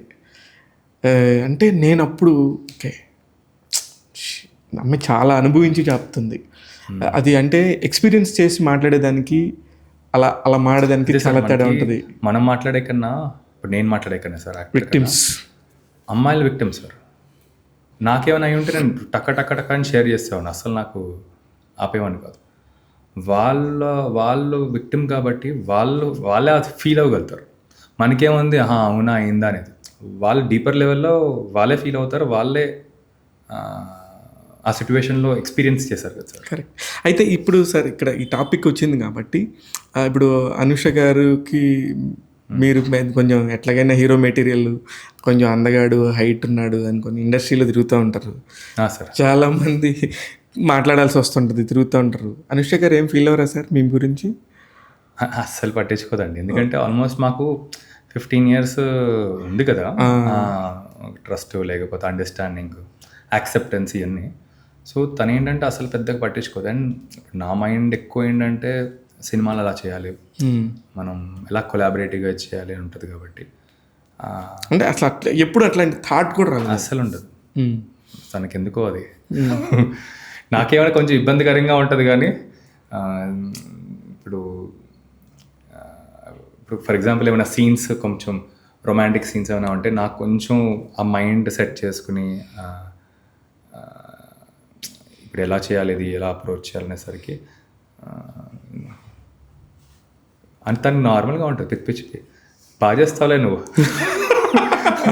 ఏముంది అని కాదు, చాలా సరదాగా ఉంటుందండి. ఆ పెద్ద అసలు ఏమి ఉండదు. అదే కానీ మీరు ఎస్పెషల్లీ ఇందులో ఇంటిమసీ సీన్స్ ఉన్నాయనే చేయలేదా యాజ్ ఎ హీరోగా, లేకపోతే పర్టికులర్గా వినోద్ లాంటోడే రత్కోర్ లక్ష్మణ్కి కరెక్ట్ అనే మీరు చేయలేనని ఉందండి మీకు? నేను చేయలేను, నా ఫేస్కి ఇది సూట్ కాదు. నాకేమనిపించింది అంటే ఒక స్కోప్ అనిపించింది, ఇది వేరే వాళ్ళతో చేసే స్కోప్ ఉంది. నేను చేయాలంటే ప్రాబ్లీ మోల్డ్ చేయాలేమో అండి. ఇప్పుడు చాలా మోల్డ్ చేయాలన్న కొంచెం నా పర్సనాలిటీ పెద్దగా ఉంటుంది కదా, లాస్ట్ ఫైట్ అది పే ఆఫ్ అవ్వదు అనిపించింది. ఓన్లీ ఫైటే ఫైట్ లేకపోతే రొమాన్స్ సీన్స్ ఉన్నాయి కదా కొంచెం, అట్లా ఏం లేదు అండి. అవి చేస్తారు? లేదు సార్, కథకి పార్ట్ ఉంటే సార్ అసలు ఏం పట్టించుకోండి. ఇంకా కొంచెం నాకు ఇబ్బందికరంగా ఉంటుంది కానీ తర్వాత ఇంకా ఓకే ఇది క్యారెక్టర్ అనేది మీ ఆవిడ చెప్పినట్టు చేసేస్తారులే మీరు ఏదో. సో స్టార్టింగ్ కొంచెం నాకు ఇబ్బందికరంగా ఉంటుంది, తర్వాత ఒక్కసారి నాకు అది సార్ట్ అవుట్ అయిపోయిన తర్వాత మైండ్ సెట్ ఇంకా చేసేస్తానండి. పెద్ద సెకండ్ థాట్ ఉండదు. ఇప్పుడు ఫైనల్గా ఎంత ప్రాఫిట్లో ఉన్నారు సార్ పేక మేడల్లో? ప్రాఫిట్ అనేది ఇంకా తెలియదు సార్ అసలు మనకి. ఇంకా రికవరీలానే ఉన్నాం మన పెట్టిన బడ్జెట్కి. మనకి ఏంటంటే డైలీ కలెక్షన్స్ స్లోగా వస్తున్నాయి కాబట్టి మనకి అట్లీస్ట్ మనకి ఒక నెక్స్ట్ వీకెండ్కి మనకు తెలుస్తుంది సార్. ఓకే, మా ఎగ్జామ్షన్ ఏంటంటే నెక్స్ట్ వీకెండ్కి మనకి ఇది ఇంకా స్ట్రాంగ్ అయ్యి ఇంకా కంటిన్యూ అవుతుంది అనుకుంటున్నారా? అవుతుంది సార్, అవుతుంది. గట్ ఫీలింగ్ ఉంది. ఓకే, ఇప్పుడు స్టార్ట్ అని లాగా చూస్తాను. ఇక్కడి నుంచి మనం ఇంకా గట్టిగా మనం ఇప్పుడు మార్కెటింగ్ అయితే అసలు ఆపట్లేదు. సో ఆపకుండా మనకి స్లోగా మనకు చేసుకుంటూ వెళ్ళాలి. నెక్స్ట్ వీకెండ్ వరకు అయితే కంపల్సరీ పెట్టుకున్నాం సార్. ఓకే, మనం గట్టిగా కష్టపడాలి, ఇక్కడి నుంచి గేర్ మార్చాలి మనం అని. అదే ఇంకా ఆఫీస్లో కూడా అదే డిస్కషన్ మనం. ఓకే, ఇంకా చేయాలి, ఇంకా నెక్స్ట్ మార్కెటింగ్. ఇప్పుడు రివ్యూస్లో ఇప్పుడు నాలాంటి కొంచెం ఉన్నారనుకున్నాం, ఫస్ట్ హాఫ్ కొంచెం స్లో ఉందో లేకపోతే ఇంకా ఉందో ఇట్లా ఉందో అట్లా ఉందో అనుకుని వచ్చినప్పుడు వాటిని ఎలా తీసుకుంటారు మీరు విన్నప్పుడు? నేను ఫస్ట్ ఓపెన్గా వినేస్తాను సార్. ఓపెన్గా వినిన తర్వాత నేనేమన్నా ఇక్కడి నుంచి ఇప్పుడు చేయటం అయితే పేక మెడల్కి అయితే మనం ఏం చేయలేము సార్. సో నేను జస్ట్ ఇంట్రోస్పెక్ట్ చేసుకుని ఓకే అది ఏం తీయచ్చు, ఒకవేళ ఏం తీస్తే ఏది పేస్ అయ్యేది అని జస్ట్ క్యాలిక్యులేషన్ వస్తుంది అనమాట. తీసేస్తే పేస్ అయ్యేదా. వింటారా ఇవన్నీ సార్? వింటారా? శుభ్రంగా వింటాను. ఓపెన్గా వినేసి సో ఇది తీసేస్తే ఇది అవుద్దా, ఆటోమేటిక్గా బ్రెయిన్ వర్క్ చేయటం స్టార్ట్ అవుతుంది అనమాట. అప్పుడప్పుడు కొందరు చెప్పినప్పుడు నాకు బాగా చెప్పారు ఇట్లు, అరే మంచి పర్స్పెక్టివ్ అనిపిస్తుంది. కొందరికి నాకు తెలిసిపోద్ది వీళ్ళు ఎక్కడి నుంచి వస్తున్నారు, వీళ్ళు కథకు కాదు వాళ్ళ ఒపీనియన్ చెప్తున్నారని. వాళ్ళ ఒపీనియన్ ఎలా ఉంటుంది, ఇలా ఉంటే సినిమా బాగుండేది. కొందరు కథకి కావాల్సింది భలే చెప్తారనమాట. ఇక్కడ స్లో అయితే ఇది తీసేస్తే బాగుండేది, ఇక్కడి వరకు బోరింగ్గా ఉంది అని ఆరాంగా అసలు చాలా ఓపెన్గా క్రిటిక్స్కి బాగా తీసుకుంటారండి. నేను నిజంగా బాగానే చెప్పారా, కరెక్ట్గానే చెప్పారా వాళ్ళ పాయింట్ ఆఫ్ వ్యూలో? కొందరు బాగా చెప్పారండి, కొందరు బాగా చెప్పారు. కొందరు ఏంటంటే అదే వాళ్ళ ఒపీనియన్స్ చెప్పారనమాట. ఓకే, ఇలా ఈ సినిమా లాగా వాళ్ళ ఒపీనియన్స్ ఇంకా సినిమా రిలీజ్ అయిపోయినాక ఉపయోగం లేదు. అవును అవును, అదే ఒపీనియన్స్ నాకు తెలిసి వర్కౌట్ అవ్వకపోవచ్చు. అవును అవును. సూపర్ సార్, సూపర్, ఫ్యాంటాస్టిక్గా మాట్లాడుకున్నాం చాలా విషయాలు. మీలాగా ఇండస్ట్రీకి వచ్చి ఇండస్ట్రీలో ఇదొక క్రాఫ్ట్, ఇదొక యూనివర్సిటీ లాగా, ఇదొక చదువులాగా అనుకుని నిజంగా నిబద్ధతగా చదువుకున్న వాళ్ళు నిర్మాతలు అవ్వాలని మనస్ఫూర్తిగా కోరుకుంటున్నాను సార్. లెక్కలు, కాలిక్యులేషన్స్, గాలి మేడలు ఉన్న హీరోలకి ఉన్న మార్కెట్లను లెక్కేసుకొని సినిమాలు తీయద్దు అని మొహమాటం లేకుండా చెప్తున్నాను. అలా తీయొద్దు సార్, ఇలా తీయండి. నిజంగా చెప్తున్నాను. నేను వేరే వాళ్ళని ఇక్కడ మిమ్మల్ని పొగట్టడం కోసం నేను వేరే వాళ్ళని ఏం మాట్లాడట్లేదు సార్. వేరే వాళ్ళు కూడా సినిమాని నేర్చుకుంటే బాగుంటుంది, మంచి ప్రొడక్ట్స్ వస్తాయి అనుకున్నాను. అలానే మీరు ఏదో అద్భుతం తీశారని నేను చెప్పట్లా, మీ కథకి ఏం కావాలో తీశారు అంతే సార్. అది హానెస్ట్ అటెంప్ట్ అనిపించింది నాకు. మిమ్మల్ని ఇంటర్వ్యూ చేయడం చాలా మంచిగా అనిపించింది. ఎందుకంటే ఒక మంచి క్వాలిటీ ప్రోడక్ట్ రావడం కోసం మీలాంటి వాళ్ళు ఉండాలి ఇండస్ట్రీకి అనిపించింది. డెఫినెట్గా కొత్త వాళ్ళతో అయినా మంచి కంటెంట్ ఉన్న వాళ్ళని ఎంకరేజ్ చేయండి, చూస్తూనే ఉండండి. ఇలాంటి సినిమాలు చేస్తూనే ఉంటాడు ఆయన. Thank you sir, thank you very much. యాక్చువల్గా నేను కూడా చాలా మీతో మాట్లాడుతూ ఉంటే నేను ఎక్స్ప్లోర్ చేసుకుంటున్నా, ఇంత చేస్తావా అనేది. ఎందుకంటే ఇంత ఎక్కువ ఇంత ఇంత నేను ఏమైతే నేను చేశానో ఇదంతా లాంగ్ జర్నీ కదా. డీటెయిల్స్లోకి ఎప్పుడు వెళ్ళలేదు సార్. లేదు నాకు మీతో మాట్లాడిన ఐ తర్వాత లవ్ అంటే నువ్వు వచ్చిన ఒక ప్రస్థానం నాకు తెలియాలి. సార్ అవును అంటే నా ఇంటర్వ్యూ చూసేవాళ్ళు ఇప్పుడు ఫస్ట్ ఇమ్మీడియట్గా నాకేమి లక్షల వ్యూస్ రాకపోవచ్చు. సార్ ఇన్ ఫ్యూచర్లో అరే వాడు చాలా జెన్యూన్ అనుకుని ఇప్పుడు మీకు ఒక రెస్పెక్ట్ ఏదైతే వచ్చిందో నాకు అది రెస్పెక్టే కావాలి సార్. నేను కూడా జర్నలిస్ట్లో రెస్పెక్ట్ కోరుకుంటున్నాను. సార్ మిగతా అన్ని ఎట్లాగా ఉంటాయి, రెస్పెక్ట్ ఉంటే మిగతా అన్నీ ఉంటాయి అనేది నేను నమ్ముతాను సార్.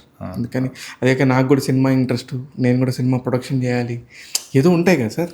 అవును సార్ అవును అవన్నీ ఫుల్ఫిల్ చేసుకోవాలంటే మీలాంటి వాళ్ళతో క్లియర్గా మాట్లాడాలి, నా ఆడియన్స్కి కూడా చెప్పాలి. సినిమా అంటే 3 లైన్ల పేజీలు రాసుకుని వచ్చి ఇది కథ అని చెప్పడం కాదు, చాలా వర్క్ ఉంటుంది, చాలా చేయాలి.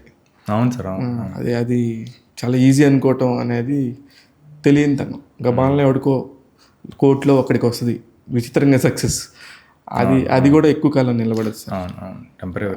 అదే ఇఫ్ యూ హ్యావ్ నాలెడ్జ్ దాన్ని ఎవడు దొంగిలించలేడు, అది నా పాయింట్. అవును సార్. Anyways sir congratulations. మీరు మళ్ళీ నేను జితేందర్ రెడ్డికి కలుస్తాను సార్ ప్రతిసారి. అంటే ఇంత లాంగ్ కన్వర్జేషన్ లేకపోయినా ఒక పాయింట్ కనుక ఖచ్చితంగా మాట్లాడతాను మీతో మాట్లాడటం నాకు కూడా చాలా బాగా అనిపించింది. Same here sir. Thank you so much. Thank you. ఇదండి రాకేశ్వరయ్య గారితో ఎందుకు మాట్లాడాలంటే సినిమాని తెలుసుకుని సినిమాని ప్రేమించి సినిమానే తీద్దాం ఇదే ప్యాషన్ అనుకుంటున్న చాలా తక్కువ మంది ప్రొడ్యూసర్లో రాకేశ్వరయ్య ఒకరు. ఆయన యాక్టర్గానే అంత పెడతారు, అంత టైం పెడతారు, అంత స్కిల్ పెడతారు, అలాగే ప్రొడక్షన్లో కూడా అంత స్కిల్ పెడతారు కాబట్టి ఇంటర్వ్యూ చేయడం జరిగింది. టాక్ తెలుగు ప్రేక్షకులు చూస్తూనే ఉండండి, టాలెంట్ ఎక్కడుంటే అక్కడ నేను ఉంటాను. నేను మీ శివ మల్లాల. Thank you.